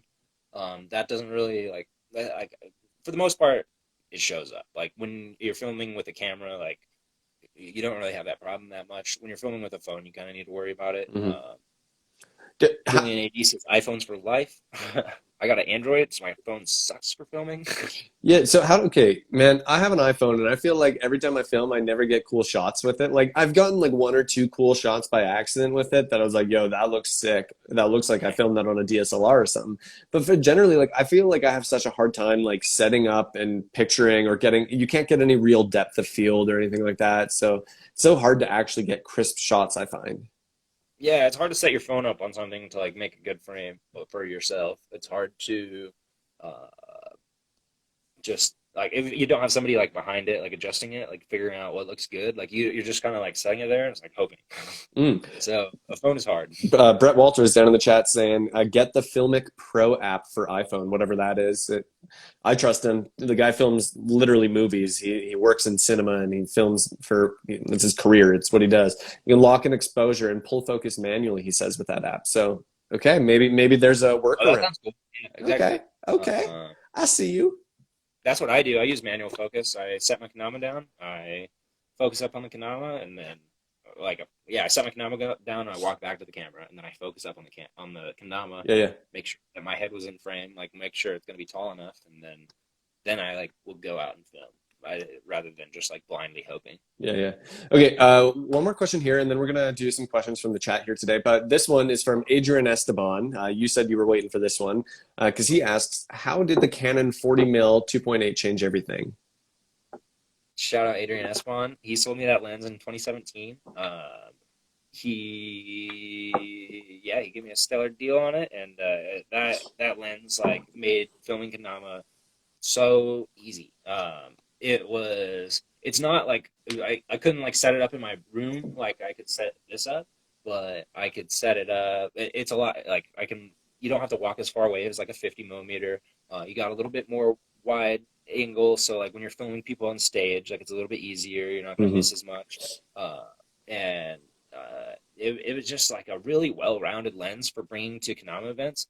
Because on you know how big the T2i body is. The T3i is not much bigger. If it is, it's big, and then you put a pancake lens on it that's this thin, and it's just like a necklace. And it's just so versatile to be able to run around with that thing, and like made filming Kendama events a breeze, and didn't take up much space in my bag. And it was just perfect.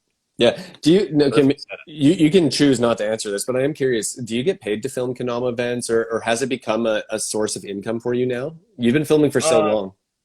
All of the Kendama events I've filmed on my own accord. I filmed them like because I want to. Yeah. Like I want to capture them. Like there hasn't been like a company like, yo, we have this event. I want you to make a recap video for it. Besides P&W wanting me to For the Tacoma Takeover. Yeah, but that wasn't like a paid thing. That was just like we gotta like we're going to the Japan at the end of the year. Like we gotta do some shit. Like we gotta sell some damas. So, like it was just part of the gig, and free trip. Yeah, yeah. So, but have you done any paid gigs for Kendama at all yet?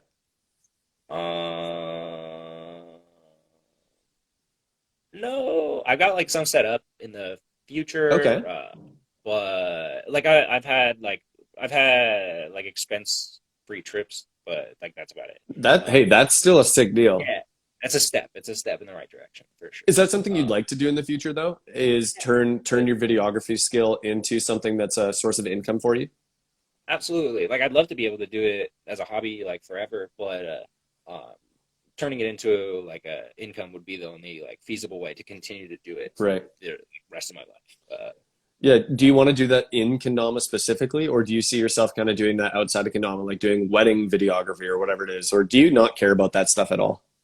You probably won't catch me at a wedding, but I love videography in the sense that you can do the same thing like with a Kendama event in any location. Like I've filmed a lot of glassblowing events, like a handful of glassblowing events in the past year, in the beginning of 2020 and end of 2019.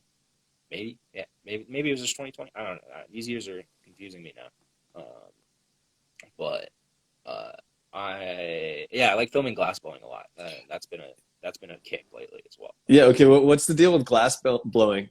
Is that another hobby you have, or what? Absolutely. I like to blow glass. I'm a novice, but like I make some things. Yo, okay, what the heck is that? That's sick. Is that a cactus? Yeah, the strings are in the ones. Oh my goodness. Those of you tuning in on the podcast, just dip over to the IGTV real quick and scroll over to this. This is sick.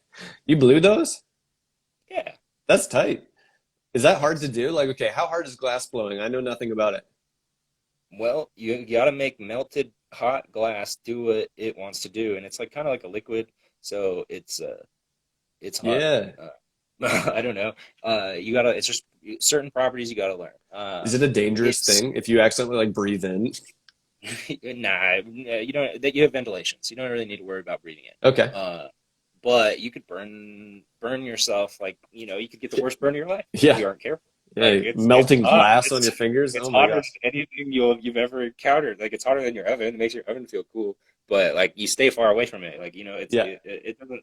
Yeah, you don't. If you're careful, that's be chill. cool. That's super cool. So, were you into glass blowing before kendama, or was that something that came up more recently in your life? No, that's been a more recent thing in my life for That's sure. cool. Yeah. Do you have other hobbies outside of glass blowing, kendama, videography? Let me think. Nope. Now has taken over my life. Like, did you go to college? Do you work? Do you have a job? What do you do? Yeah. Oh, yeah. I guess yeah. I went to college. I went to the University of Idaho. I got a marketing degree, and then I now I work at a restaurant. Well, it's nothing to do with my marketing degree, but it's a good thing. Like it's something to do. Um. Do Yeah. I you just work at a restaurant do you want to go doing. into marketing? Um. If I could find like a reasonable job that would be like flexible and cool, like and fun, like yeah, absolutely, why not? Yeah, yeah, Uh, I don't know. I'd like to just film Kendama videos my whole life, but I don't yeah. know if Would that's gonna be that feasible. yeah, would you take a job at a like if a company in the kendama community like hit you up and they're like, "Yo, we want to hire a full-time videographer." Would that be dream come true for you? Yeah, that would be awesome. Yeah, if the dollar was right, absolutely. Yeah. Like if it was like feasible to like live off of, like if I could pay my rent and like pay for all my travels and like be a full function human, like I wouldn't have to like cut corners in my life to Yeah. like do that. Like that would be amazing. Yeah, yeah, That yeah. would be Oh man, that's sick. That's cool.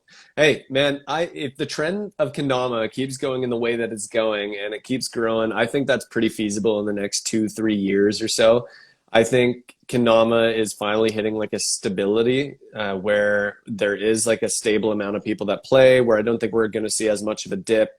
We might see a little bit of a dip and a resurgence in the future. That's my theory, my hypothesis. But nothing like what happened from when you would have picked up kendama early on, and then the big dip that happened, and now it's resurged. I think we've hit a pretty good plateau, and it's probably mostly just up from now. So I think that's pretty absolutely. cool. That's sick, man. Okay, we got a couple questions here from the chat, but let me preface, I can't actually read any of them because apparently Instagram made another update that I didn't know about, and they've screwed over their night mode. So all the questions are just white, and I can't read them because I use night mode on Instagram. This has never been a problem before. So I'm gonna click on them. I have no idea what they say, so we're gonna hit some of these totally blind, and we're gonna find out what happens. All right? But I'll be able to see them. Or I think so. So I'll be able to read them once they come up on the screen. I just can't vet them beforehand. So who knows what's about to happen? Sometimes there's fishy questions that come through. So if they that's come okay. through, we'll just pretend like they didn't. All right, we got a question here from who is this? Adam.dama3. Question for both of you. What's your favorite actor? That's a good question. Do you have a favorite actor? Alex Mitchell. I don't really watch anything. I don't Um, really watch much TV. I don't watch any movies. No actor comes to my mind when I think of an actor. okay, yeah. I think for me, Your turn. recently I've been rewatching through the Lord of the Rings series. Vigo, what's his last name? Mortensen. Mortensen. Mortensen, yeah. Vigo Mortensen, because I don't know if you know, if you're a Lord of the Rings fan, you'd know. In the second movie, when he kicks the helmet, like after the hobbits have been taken and they've like fled into the forest, he kicks the Uruk-hai helmet, and he actually breaks his toe in that scene, but he just like lets that fuel his scream after he kicks that, and it's so visceral because it's actually real because he just broke his toe for that scene, and that's the scene they used. And I'm like, man, respect for him not being like, oh, I broke my toe, oh, it's off, cut Yeah, it, he and he's just just like, acted through it. That's respect. That's yeah, crazy. no, for real, Funny about Vigo. Whenever you're done. yeah, go ahead. Okay. I think because like he's got like a vacation home or something super near to me. Maybe he lives here like north, kind of north of me. Yeah, He lives in Dover, I think. But yeah, he's got a house like kind of around here. I went to school with his niece, I think. Uh, yeah. Shout out Izzy Mortensen. yeah, yeah. Oh man, that's so cool. Isn't that weird? Yeah, like just funny that you brought him up, and I just happen to know Have, somebody related to yeah, him, and have you met him? I haven't seen him around, no, Dude, surprisingly. Vigo's like the OG Keanu Reeves. He was like Keanu Reeves before Keanu Reeves was Keanu Reeves. You know what I mean? Like he was that like respectable male lead who was kind of like, that guy who was like, I'm going to save the world kind of guy. And now there's Keanu Reeves, John Wick, and he's replaced who Viggo Mortensen used to be. It's so funny. He's like, yeah, they're like Walmart Viggo Mortensens. Yeah. Okay, a couple Because questions. Vigo's a G.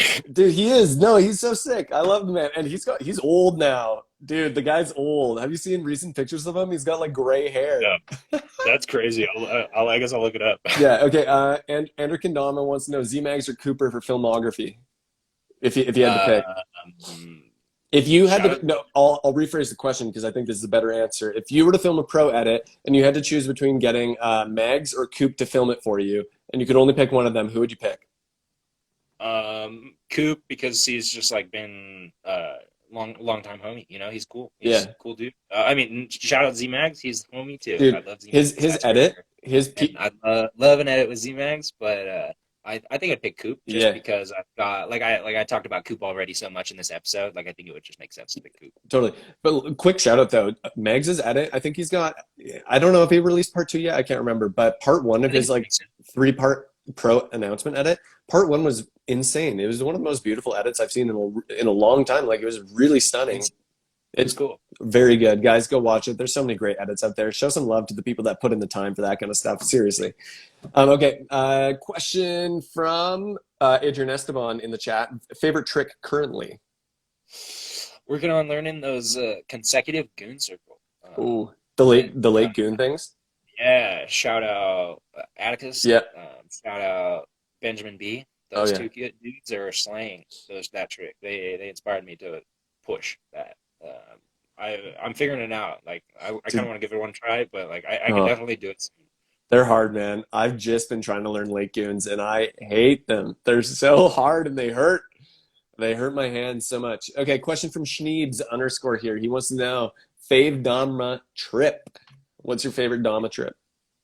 Um, yeah, it might go back down to the Welcome to Riggins Yeah, edit, nostalgic trip.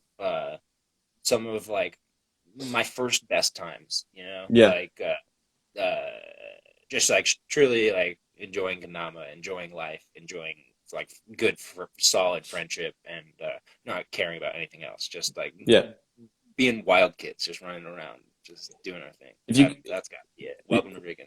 yeah, if you could hop on a plane with one other Kendama player right now and go to anywhere in the world to film a 1-day edit, where would you go and who would you bring? I'd go with Wyatt Bray because I've been filming with him a lot lately. Filmed with him a week in Kentucky, and that was a blast. And just I know that was it. You said 1 day. Yeah, 1 day, and where would you go? That 1 day would not be wasted, and we would go.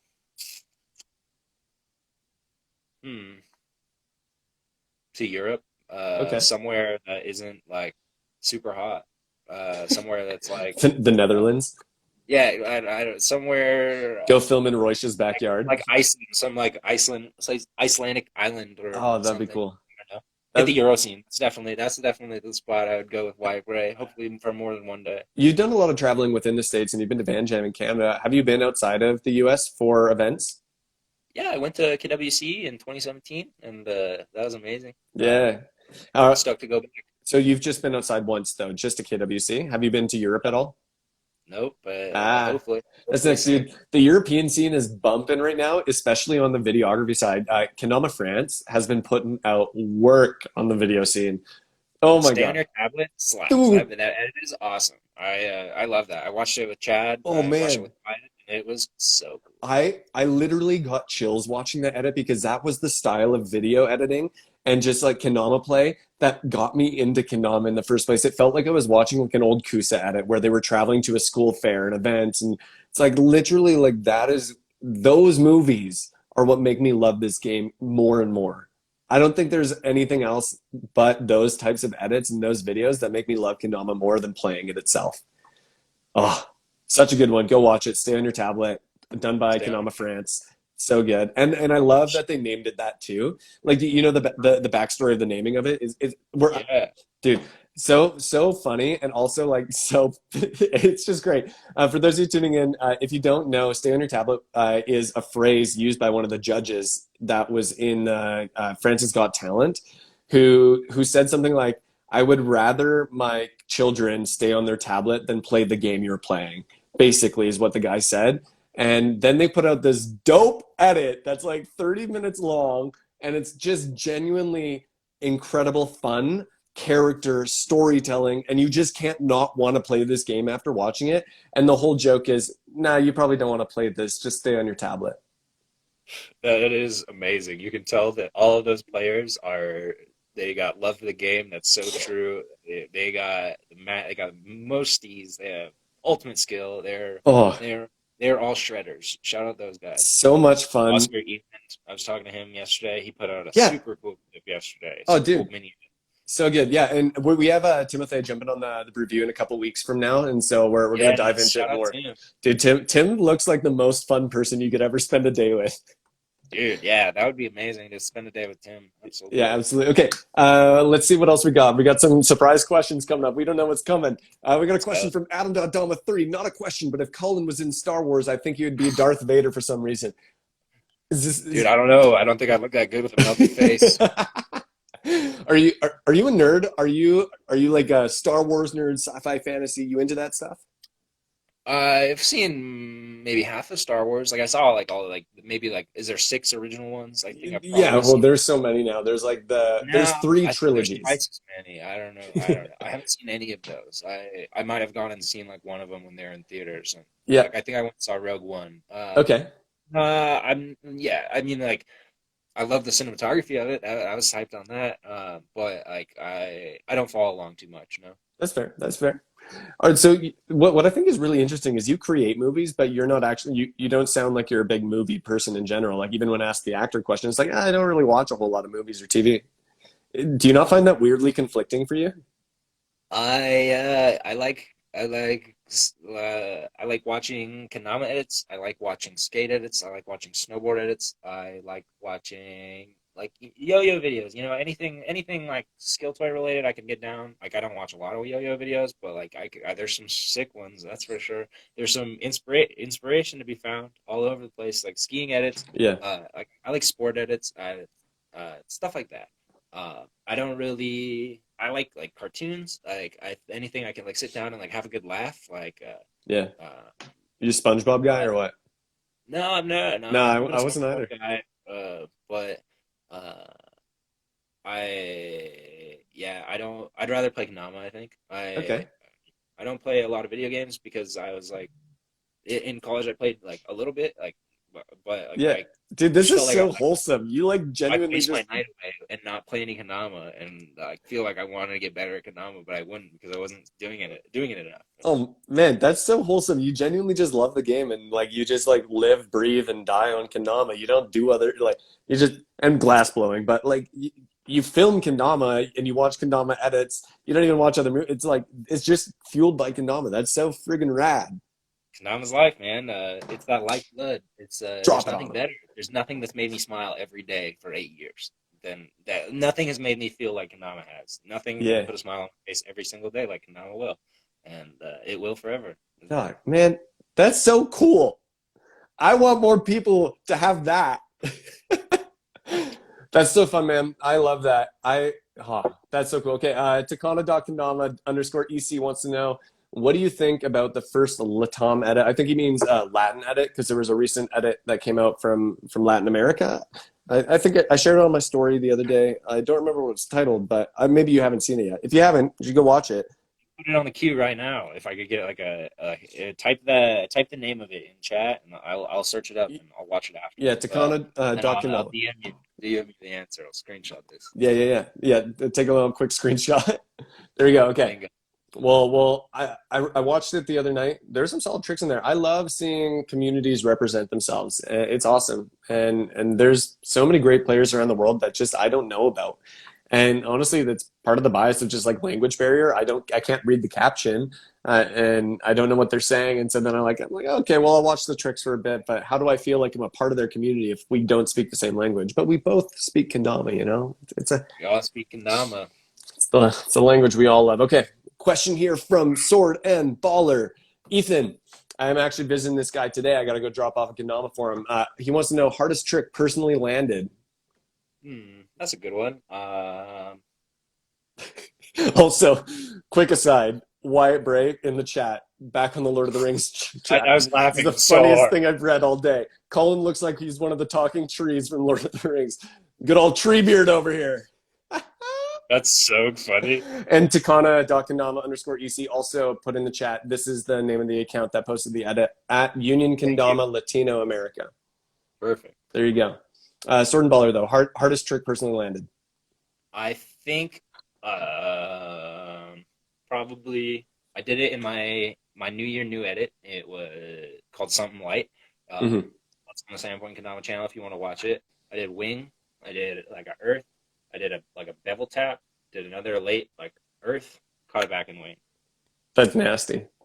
And that's probably the hardest trick. That one was a dare from Micah Segura. I did it in bird on my story. Like Reed start the reason the full story of this trick. I saw Reed do like maybe like earth late earth on his story, Yeah. and he's like tagging, or maybe he didn't. Maybe somebody just tagged him, and he's like, dang, like maybe this like tag me if you do this. Like Mm-hmm. after a couple had done it, so I did like the bird version, put it on my story. Micah replies, "Do it with wing," and all That's such a year I classic like Micah thing to say too. He's like, "Oh yeah, that do it didn't look with hard wing. enough. You should do it to wing." He did it to me last on my last post too. But yeah, he's do it with wing, and so I was like, okay. And all year it haunted me. I wanted to get my 28 or my 366 edit, but I never put like the amount of time I needed to into Yeah. it. I put enough to start getting honed on it. When when it was time to film something light, that was one of Yeah. the first tricks I filmed for the edit. But I don't know, I was just feeling it that day, Yeah. and I was chilling in the shop by the fire, like just willing to grind. Homie was on the torch, so he was busy, and I was put the work in and made it happen. And that's my hardest trick ever, probably. That's hype. That's hype. Okay, I want to know you're in the process of doing a lot of tricks all the time, but you did a full year worth of tricks, the 366-day edit, which is a pretty wild. I mean, this is a challenge that some other people have taken up. I think it's Yui in Japan, who's been like 1,500 days straight, a little monster of a child who like honestly terrified, don't want to meet her in real life. She'll eat me in a game of Ken. It's disgusting So how honed she is. But you did 366 days, but not only did you do 366 days, you did 366 days with great composition, great editing, storytelling, all of that involved. Let's talk about this edit. What was the inspiration? What was the journey like? What were the highs and lows? like I touched on earlier, the inspiration is definitely Monkey Glands. Yeah. He's been such a big supporter of me since day one. I tune into his stream all the time. Yeah, Going back go to check like, him out on Twitch. I don't watch TV. I watch Monkey Glands Twitch at night. Like it's the best thing ever. It's like TV, but you could talk to it. And he's a beauty. Local homie too. He's from the Edmonton area. Like he's just like 3 hours north of me. I haven't met him yet in person, but I need to. I've been wanting to. Got to collab with the Glands. He's the goat. He's the man. Yeah, he is. Definitely meet him. Definitely go sesh it up with him. He's one of my favorite people in the community. One of the most talented artists I've ever met. Yeah, kindest guy too. Yeah, he told me that I should do a whole year-long edit, and then the next year happened to be a leap year. But yeah, the next year I was like, well, okay, I guess this is the year. The first of the year came around, I filmed my trick, and then the second day came around, I filmed my trick, and I was like, well, there's no going back. Like, did you want to quit, and how much did you want to quit? I never really wanted to quit. Interesting.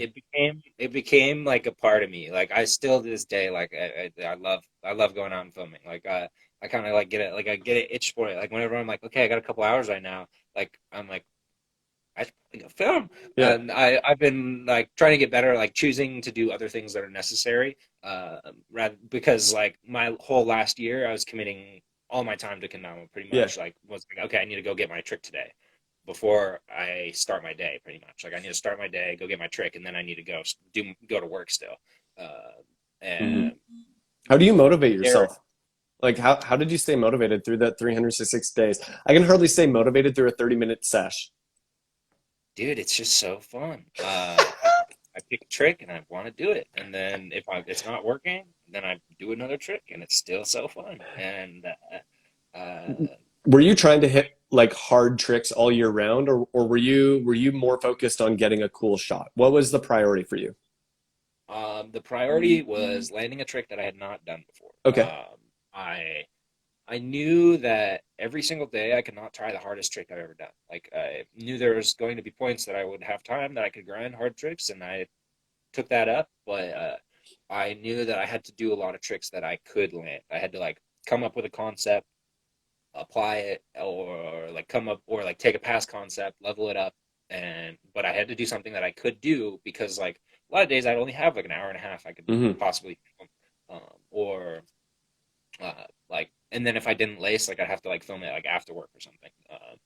But uh, the motivation was always there just because it's so much fun. Like yeah, I can't think of a point that I was like I don't want to do this anymore. Mm. Yeah, I was definitely motivated throughout all of it, but like you can tell by like there's some parts where like my tricks get harder, like for like a good like Hmm. couple weeks maybe, and then like they like tone down and they like there's like highs and lows Yeah, you because can feel the ebb and flow of your skill, or when you're feeling just on, and when yeah, you're just trying to, pass through that season, and it doesn't change in terms of quality, but you can tell like you're really trying to push yourself here. thank you. But yeah, I had to like accept that I would have to like choose tricks that weren't necessarily the hardest. There was like one day that I like get home from work and then I like lay down for a sec, check on my phone, and pass out. And I wake up and like the sun's setting. It's like dark. I'm like, that's not good. Uh, and then so I had to. It wasn't quite dark. Like it was getting Yeah. there, and so I had to like go think of something that I could do without being able to see, pretty much, Hmm. and play. Still made it happen. Yeah. Like, was able to do a trick that I wasn't like bummed out about. I never had to like do like trick J or the trick Yeah. or like So like you whirlwind. never felt like you copped out on a day. There were definitely days that I didn't do the hardest trick I possibly could, but I I had to accept that I couldn't do that every day. Sure. That's insane still that you were able to pull off 366 days of new tricks that you hadn't done before. I think that's like ridiculous. Like, people complain about 28 tricks later, and 28 tricks later is an accomplishment by all means. I've never done it. I'm the biggest cop out ever when it comes to those sorts of things. I have so much going on, and I have a hard enough time filming a trick once a week, that doing 28 tricks later is like death to me. But you did it for 366 days. You did all these really unique tricks and a lot of tricks that no one had ever seen before. You have a really unique style when it comes to playing Kendama, where you're always innovating on something techie, and it's really really fascinating to watch. And I'm curious where you draw your inspiration from for your play style more than anything. Hmm. Because I Well, like I watched your trick just this morning. You did it was sometime in this last week. It was like a lunar barrel trade back to like inward lunar or something like that. You like caught and then twisted and went back to inward lunar. I don't even, I'd have to pull it up again, but it was some sort of a lunar trade, or I was watching that in an edit or something. But yeah, was that the post falls edit? yeah, that might have been The what it was. It was like uh, a ghost barrel, and then you like ghost it back up to inward loon. yeah, I don't remember exactly the combo, but it was like some sort of like half Yeah, like it was like a half juggle, like a half flat spin, and yeah, then like a half backflip back yeah, to yeah, inward. yeah. Exactly. I Yeah, that trick was fun. I the inspiration from a lot of that comes from all the dots can be connected. Like everything that can flip this way, why can't it flip this way, and why can't it flip this way, Right. and why can't it flip every way in between? And then the same goes for like connecting like string loops and string Yeah, throws and tapping and flipping and just everything. So just being open-minded in the sense that you don't have to try the same trick every time. Like yeah, you could try like just like you could try swing up and then like hit it sideways yeah, instead of just hitting it. Like you don't have to just tap this way. You can tap this way too. Why not? You could tap the cups. Like hit the cup, make a barrel. Like yeah, you can do ultimately. There's infinite more that we could do with Kendama still that we've pushed to this point already. Um, the inspiration is just to like connect dots that haven't necessarily been connected. yeah, yeah. Um, I definitely draw inspiration from other players. Uh, Do you get a lot of the inspo to from filming other players? Oh yeah, definitely. I definitely like will be filming people, and that is like school. Like I get to watch. I'm following like for it could be hours at a time. I'm not gonna waste it. I'm like watching the difference between each try. There, I learning what's working and what's not. There's a lot to be learned from just watching, and you can learn so much technique just by like watching somebody's adjustments throughout a sesh. And yeah, it's definitely you don't want definitely milk that time. Like if you're filming a pro level player, like take that time and suck that in, because like a lot of you don't get to watch a pro player like sesh all the time. Yeah. Oh, take the opportunity. I like shout out Ben Harold. Yeah. Shout out Whiteberg. Take notes. Those two come to mind. Those two inspire me a lot. Yeah. I remember the first day that I met Jared Porter at a jam here in Calgary. Hey, Jared Porter's insanely good at kendama. It's kind of gross, and I don't think he gets enough like credit for how good he is. People don't see him play. He doesn't post that often, but you give him a dare and he's like, "Is that it? Do you want me to like do a trip tap, insta jug, late trip can finish or something?" It's like, "No, I just want you to do the thing I asked you to do.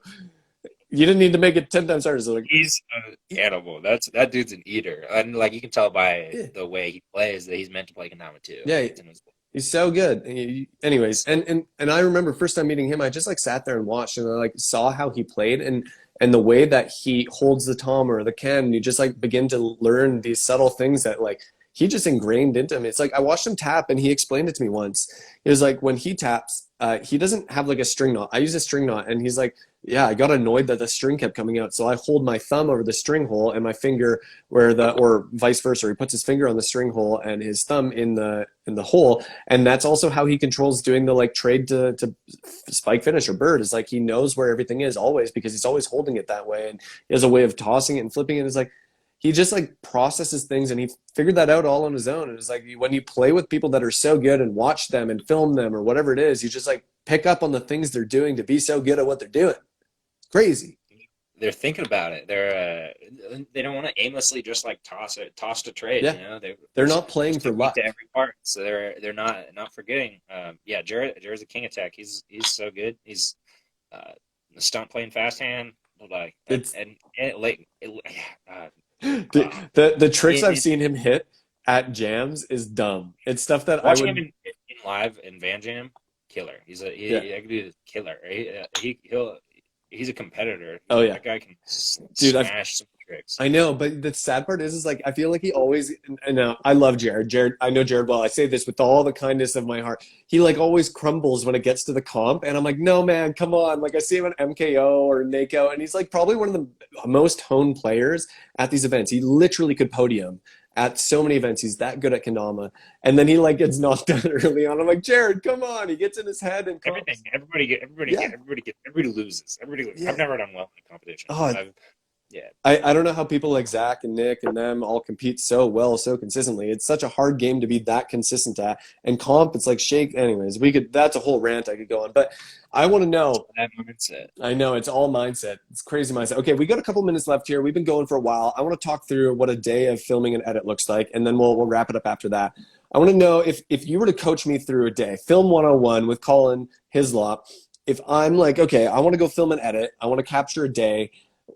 What do I do? How do I do that if I'm going to film a day-long edit? What would you teach me to do? Well, if you have, it kind of starts with the inspiration behind it. Like some people will hear a song and they'll be like, I want to make a kendama edit of this.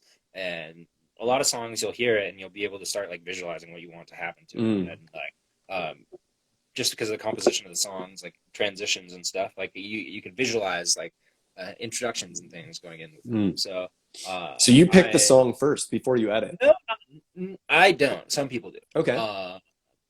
Sometimes, like for an Instagram trick, yeah, definitely. Like I'll be hearing like a song. I hear a song that day. I'm like, yeah, this song. I'll listen to it a bunch. But like, yeah, I want to use this in a clip and vibe with it. Film to it a bunch, and then go. And then it becomes the song.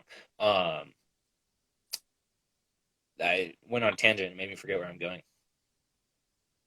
I was asking, like, how would you film a day? How would you teach me to film a day? Okay, so start with some inspiration. Figure out your dama. Yeah, find your inspiration. Like if it's like a sesh with a fresh edit, then like maybe like get some mailbox B-roll. You know, the postman pulling up. Don't overdo it, but like a couple little key B-roll elements to like tell a story, to like make put some like make it make sense. Like put like a timeline behind it to a person. Like a little more entertaining to watch, and then you know, bust into that box, like pull that dome out, unwrap it, catch a quickie, and then like post up and try to film. Yeah, pick a trick to film, and then. Do you plan your tricks before the edit? Sometimes, but a lot of the times I'm like, I think I'm gonna go film a trick. I go pick up my Kendama and then I go play until I find something that feels good. Like, it'll just be rolling, and then I'll be like, okay, yeah, that's what I want to film, and then maybe I'll get it. Maybe I'll reset a couple times and eventually get it. Some days I'm playing in my room thinking like, I can totally do this trick. I need to go do it right now. Or like I start trying a trick. I'm like, yep, this is doable. Like, I'm going to go do this one. And so if you have tricks in mind that you want in this edit, then absolutely go get like a milestone trick. Go get one that you're stoked to check off the list. Get that out of the way. You do your hardest trick first. No, or but, you like, get a trick that you're stoked about to start off the edit. And then that will just kind of feed your creative juices. And then, I don't know, just have some fun. Catch some. I like gimmick tricks, you know, like Yank Spike's a gimmick trick, but like that's not what I do. Yeah, but like throwing in something that's kind of like cheese just for the fun of it to add some flavor and personality. It doesn't always have to be your hardest trick. Something creative that you don't like necessarily see like table tricks are like a perfect example. Right, a wall stall or something. Flips the airplane. That would be cool. Wall stall is a great example. But yeah, don't go crazy with anything that's not too important. You don't need to go crazy with filler. The most important part is just got to be like enjoying yourself behind the cam, like or in front of the cam. Enjoy the process. Find trick, like pick some tricks that you're having fun doing, and then you're gonna have the best results. And yeah. Do you like being in front of the cam? Yeah, absolutely. Yeah. I had I kind of like learned to love it. Tripod is really like easy because I like do it by myself so much. Yep. Filming, I don't film with the other filmer that much, but like when I do, I could understand why like some people get like freaked out or like they're like, am I taking too long? Like, well, like that's not something I really think about. Yeah. Do you feel that pressure from players, or would you just stick it out? You're like, no, let's keep going. Yeah, no, I will stick it out. I will stick it out forever. Like unless there's like a reason, like I have to stop. Like I gotta go take a leak. Like I'm gonna put you on the tripod. Like, yeah. Dude, we need more people like you, man. I feel so bad when I'm filming. I'm like, oh no, I'm tired. Oh, I'm so sorry. I wish I got this 20 tries ago. It's like, no, you can't feel bad. Like if you start feeling bad, then like you're not gonna be at your best. You need to like put like in your mind like I can totally do this trick. Like I'm fully capable of doing it. Like you just need to think about the elements that you are missing right there. You need to refine. You know, like you don't like oh I'm so sorry. Like I should be getting this. You know, I can't believe I'm missing. Like everybody misses. It's a game of missing. Like I don't expect anybody to do a trick first try. Yeah. They do. I probably missed it. Probably wasn't ready for it. Yeah. Well, that's the thing though. Like right there, you can tell who's a kendama player and a filmer and who's not. Like people who don't film kendama always are like, they watch an ad and they're like, oh, that'd be so fun to film. I'd love to do that one day. And then they do it with you and they're like, no, never again. Because they don't realize. It's a one-try thing. Yeah, they don't realize like it's sometimes 2 hours for a 5-second, 10-second clip that is going to be in a 3-minute long edit. And it's like, if you want to do a 3-minute long edit, that is a lot of filming to do. Totally. You could be filming for the whole 12-hour day, and you could get a 3-minute edit. Yeah, it's disgusting. It's not the same as like rolling into a cafe and being like, hey, we're going to film some coffee B-roll. We're going to be in and out in 30 minutes. We're going to just get a couple shots. And it's like you could... Yeah, I need some beans pouring. I need some water pouring. I need the scoop. And it's different. It's not the same. Yeah, there's aspects of kendama like that, you know, like unwrapping your dama. Like there's there's little things that definitely deserve to be captured. Yeah, respect to the filmers who stick it out and encourage people to keep going, because it's like it's anxiety inducing for being the player as well when you feel like you're putting pressure on someone else and they're just like getting tired going up and down with you. But like having a guy like you in your right hand corner going, no man, you got this. I'm here all day with you. The trick ain't done till we're both done, you know. It's like, Totally. that's what you need. That's what you need, man. That's like, okay, when you get to the editing process, how do you edit? What goes in first? I take all my footage and I try to like delete bad footage as I get it. Like Okay. I if I'm like filming and I have to reset 3 times, like I'll delete the first 2 clips unless there's like important or funny B-roll that I want to save. Yeah. Uh, by doing that, I'm saving myself a headache of like watching 30 minutes of like nonsense that doesn't even need to be there later. Uh, and I'm saving SD card space, and I'm just saving myself a big headache. Right. So you're not a guy who films and just leaves the record on. Do you clip every time you go? Nah, I'll let it record. I'll let it go. Like sometimes the clips will be like 12 minutes, but if I have to like stop and start, then I will delete the bad one. Right. Uh, I try to have shorter clips, but like I'll let it go for 10 minutes. Like I don't, it doesn't bother me. But like once it gets to like 8, 10 minutes, I'm gonna stop and I'm gonna reset. I'm gonna Right. take a breath. Because you don't want to go sifting through 8 to 10 minutes. Guys, don't let your clips go on for too long. Yeah, well, you're just gonna run out of space. Yeah. Like uh, this is the start. I don't know. I got one plugged in. Like we got bricks on bricks around here, and it's Yeah. not ideal. Okay. Too much space, too much wasted space. I gotta Yeah. yeah. So Yeah, you put in you be mindful of your space from the beginning. yeah, so you put in your clips first and then do you add music and then do you start to trim down? Or do you trim your clips I down? I'll trim all the junk out. I'll watch them, sift through them, and then because I'll be able to like hear all the audio too. So if there's any like important audio that I want to keep, I'll trim out and keep. It's not a dangerous game deleting your clips on the cam as long as you delete the bad ones. Just keep the good ones. Have you ever deleted a lace by accident? mm, I deleted one gimmick trick that was a lace on accident. Okay. That was like it was like a miscommunication between me and Sam. And yeah, neither of us had any grief over it at all. It was just like I was like, "Did we lace it all yet?" And he said, "Not at this spot." And I was like, "Okay, cool." And I deleted all the clips, and then not remembering that we did like some stupid lunar trick, like some like yeah, some gimmick trick. Right? Yeah. Uh, so I deleted one trick once. Maybe there's some that I'm forgetting, but But for the most part, you've been pretty clean there. So hey, maybe Brett, you just got to stop deleting the wrong clips. yeah, delete the right clips, it'll be fine. Okay, so you get your trips all clipped down to size, and Yeah, then what comes next? trim them all nice. Put them in the order you're thinking. Like if you're thinking of sections, like put your sections in order. If you're thinking you're gonna have multiple songs, like start putting your songs like where you want them, and then start filling the clips where you need them to be. But I pretty much will just trim them all down, and then like get one like long timeline of uh, my edit clips, and then I'll put music, and then I'll just start like refining it from the beginning. Just start Yeah. slowly synchronizing it along the way, and So you just then go from I'll like the first slide and then you slowly fit everything into where it goes. And then by the time you're at the end, you don't have to keep going back to the beginning. You just like are editing along the journey. Yeah, because I don't want to edit something at the end and then have to Have it go back affect to everything. something at the beginning, and then Yeah. it pulls it all backwards. And so I try to start to go start to finish.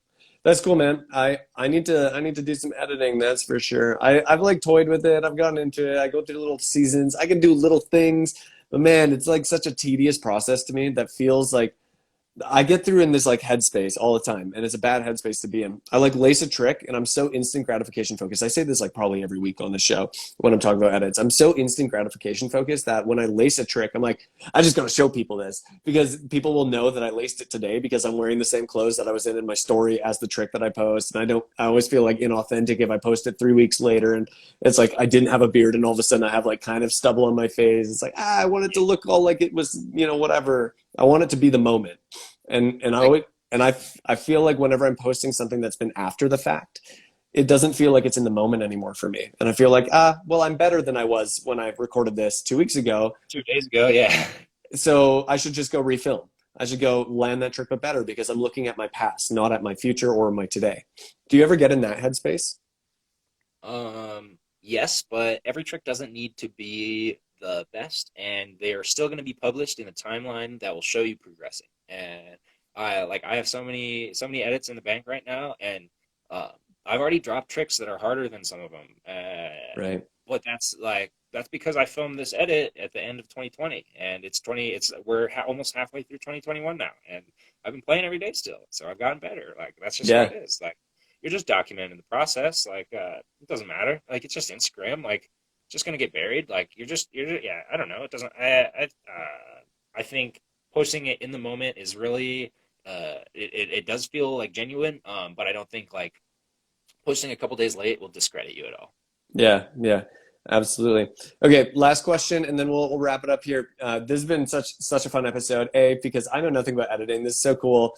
I love going through the history of the edits that you've been involved with, the videos. Honestly, I'm probably going to spend some of my afternoon after my drop off watching through a lot of these edits. I'll probably post up a couple on my story as much as I can. Dude, there's just like history here, right? Guys, go watch this stuff. Go dive into the history of Colin Hislop and Sandpoint Kendama and the pros that he's filmed and captured.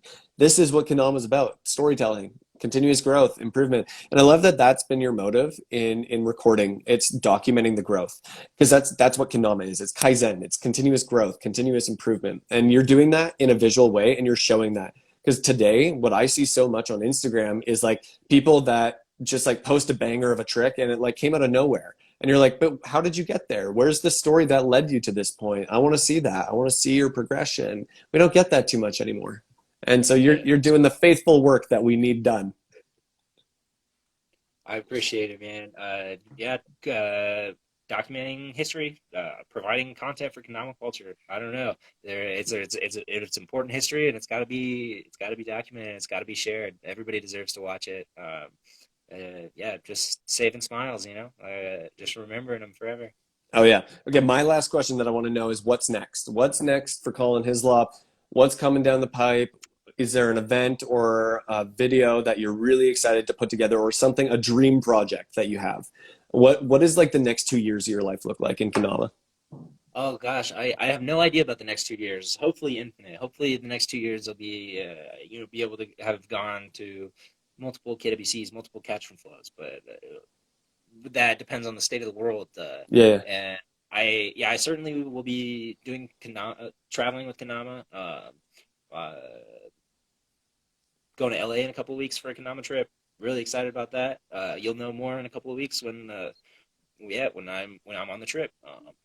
And yeah, I can't wait to show all these projects that are in the bank, because I think we got like 5, Yeah. like 4 or 5. That's crazy. Do you have finished edits that are just ready to post? I got some drafts. I got some Okay. drafts. We're polishing them, but they're all going to be ready in a couple of weeks. So guys, go follow at h.hislop, right? Or h.slop. H.slop. Yep. H.slop. Period's the I. Yeah, Hislop. Go follow h.slop on Instagram. Go to Sandpoint Kendama on YouTube. Hit that subscribe button. Go do your history. Go learn. Go follow the journey. Get yourself deeper into this game. I think the deeper we can create connections between people in the community, the more that we are going to find love and joy in the game that we play. So go through the history process, learn it. Go show some love to Colin for what he does, guys. We need to put some respect on the back of the people that build this community. Go drop some respect on Colin. Go show him some love.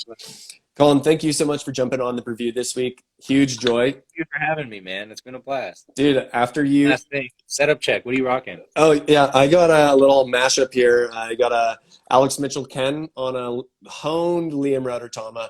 Dude, that is a honed Tama. Dude, I got 2 halves to this Tama. One half if I want to just whip a rover, because it's like bare on this side. Yeah. And the other half is if I want to hit some like trip loon or like slap a 4 or whatever it is, because it's got the sticky still on it. So it's very honed. It's one of my favorite setups. Yeah, that's a cool Tama. I like that. I got a beat up Liam Tama hanging on this shelf back here. That's a great Kendama. What are you rocking? Analog no jumper. It's really heavy, so it's been really fun learning like the consecutive light goon. Yeah.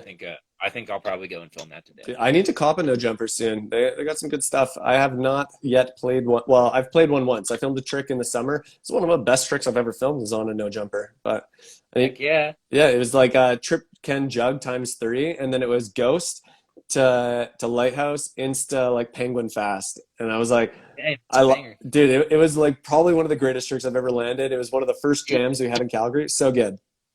They whip. They feel very refreshing. This is my first analog, I think. So it's been it's kind of a mashup. There are two shapes, so Yeah. it's fun. Yeah, it's really for refreshing. But I've really enjoyed some no jumper shapes lately. Yeah, loving the soul shape. I love the Alex Mitchell can. I Dude. got a couple of Alex Mitchells Yeah, laying I'm around. sure you picked up one or two while you're down at Oh, you Guthrie know, in Kentucky. You best believe had to make out of Kentucky with as many salt cans as I could fit in my bag. last question actually. Are you dropping an edit from that weekend or that week? Absolutely. It's probably going to be the last on the timeline just because it's the most recently Right. filmed, but coming Dude, soon. Yeah, that's gonna be absolutely. so It'll be fire. it'll be a huge edit. Like it'll be big. Oh my, Big. yeah. You got you, Alex Mitchell, Y. Bray, Chad Covington. Was there anyone else who made an appearance in that trip for you? There were we met all sorts of like Tennessee and Kentucky Dama homies. I don't know like about I don't think I got anybody else in the edit. Yeah. Maybe like there's some B-roll for sure. Like we gave away a couple Damas. Uh, but the homie Can't Dama, he might make an appearance in Okay. there. He's a Tennessee homie I just met. Wyatt announcement? Chan the man says. Well, I don't know, bro. I'm just making the video. I just filmed it. Don't ask me what it is. It's just clips, man. Yeah, I know. All I got is footage. Uh, Cool, man. yeah, Dude, that's exciting. It's exciting. I can't wait to see more. I know the community wants more Sandpoint Kendama stuff or on maybe potential future Colin Hislop channel. Who knows? Whatever you know, guys, just go follow him. Go show him some love. Go support him. We need more content creators. And I just appreciate you, man. The show appreciates you. you. What a natural conversation. Like, was that 2 hours? Dude, it's been 2 hours. This is one of the longest ones to date. It's actually crazy. That was so long, and it felt like nothing. It- Well, I appreciate you having me on, and it was more than a blast. You made it. You're really poised. It made it so easy, super comfortable. It's a lot of fun. I enjoy this, man. This is like my favorite.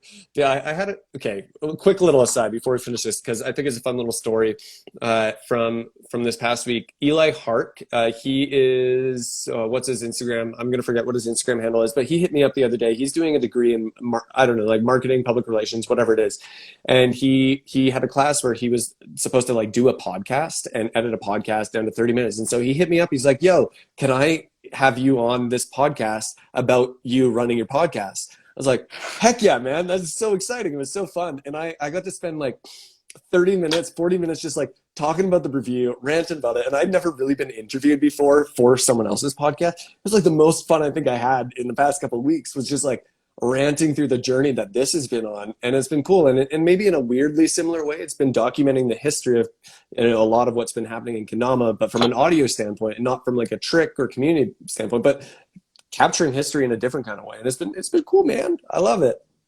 It's so cool. That's cool that you got to spit out for a while. Yeah. I bet you. I want to listen to that episode, but that was a fun one. Yeah, I want to hear you spew. Yeah, I want to hear it come out as well. It's been a fun journey. I might have to do a single episode one day. I was thinking about doing like a standalone solo, just chatting through like, okay, what's a year of interviewing your favorite Kendama players, pros, and brand owners like? And because I've like now there's been a lot of announcements that have come out on the show that I knew about before other people, and I've like had this weird behind the scenes access and connection to all of these people in the Kendama community that I haven't even met in person. Like I would say that I've become friends with a lot of Kendama pros and players and brand owners without ever actually having really had a real conversation in person with them. And a lot of it is just like, yo, I'll like DM someone and I try to not get to know them through DMs. Like you, I like hit you up. I was like, yo, you, me, coffee, BREWVIEW, you want in? Yeah. And the reason I do that is because I don't want our like get to know each other to happen in the DMs. I want it to be this. I want to have a cup of coffee with you. I want to sit, chat, share that, and get to know you this way. So honestly, when I reach out to people, my conversations here are like my first conversation with a lot of the people that I've ever had conversations with, and I love it. You're in a cool seat. You get to see a lot of things that you put a cool light on Kendama, and you share content with that a lot of people that otherwise not see. I think you're doing a great thing with what you're doing. I think you're killing it. Oh man, well, thank you. I love it. And we have another episode coming up next week with Mr. Eric, Oysterzilla on Instagram, DA Origins in the house. He's jumping on the show. It's going to be a good one. Shout out, Eric, man. I Eric, love that. dude, he I don't know if it's Eric. I don't know if it's Eric. I've seen it many different spellings, but Eric, Oysterdilla, Sound Blessed. That guy is awesome. Shout out him for choosing me for the New Year New Edit contest. yeah. Oh, I forgot about that. Oh my And gosh. this was one of the prizes. He Yeah. sent me a like a natty one with a stripe too that's got some clear on it. But yeah, this thing is a beast. Yeah, Some of the best Kendama wood I've ever played. yeah, Absolutely. I played one. European made. Is it okay? So you're gonna teach me here. I've heard it said DAO origins or DA origins. What's the right way? The origins. DAO origins. The O. The shape is the O, but I think it's the origins. DAO You know, origins. Okay. I know Well, as much as you. I've never met these guys. we're gonna So get the answer next week. That's what it's all about. We're hopefully gonna in the find next out 2 years, how do we I'll be able pronounce. to give you that answer. Absolutely. Hey, you'll know next week. You'll know next Oh week. yeah, dude, Eric or Eric, however we say it, he's jumping on the review next week for a caffeinated conversation. Yes. Guys, be there, be square. If you want to support the show, jump on Patreon. $5 a month gets you behind the scenes access to the stories, the upcoming guests, you name it, all that good stuff. Go support. And we're gonna wrap it up here because we just hit the 2-hour mark. This is one of the longest episodes, if not the longest episode to date. So Colin, thank you so much for jumping on here, man, and we will catch you soon. We're gonna film and edit one day. Sounds good. I can't wait. Absolutely. Hopefully this year. Absolutely. I hope so, Thanks for man. having me. Come. Well, We don't even live that far apart. I got to look it up. You know, Alberta to Sandpoint, Idaho. I'm going to look this up. This is what I'm going to do. Last thing, and then I always like to end with your words. 10 hours and 40 minutes, baby. 10 hours and 40 minutes. I'm coming next weekend. Easy. See you then. Last thing I always want to say, leave it with you, your ball in your court. What is one thing you'd like to say to the Kendama community as we close? Gosh, just do it because you love it, man. Do it because like how you feel when you're doing it. Like don't you're not doing it for you're not playing Kendama for posting on Instagram. You're not playing Kendama for making edits. Like you're playing Kendama because like it makes you feel good, and you're playing Kendama because it connects you with some of the best friends you've ever had, and it's a universal language. So speak it and love it and play with your friends. Dude, that's what it's all about. Thank you, Colin, and we will catch you guys next week. Sounds good. Bye, y'all.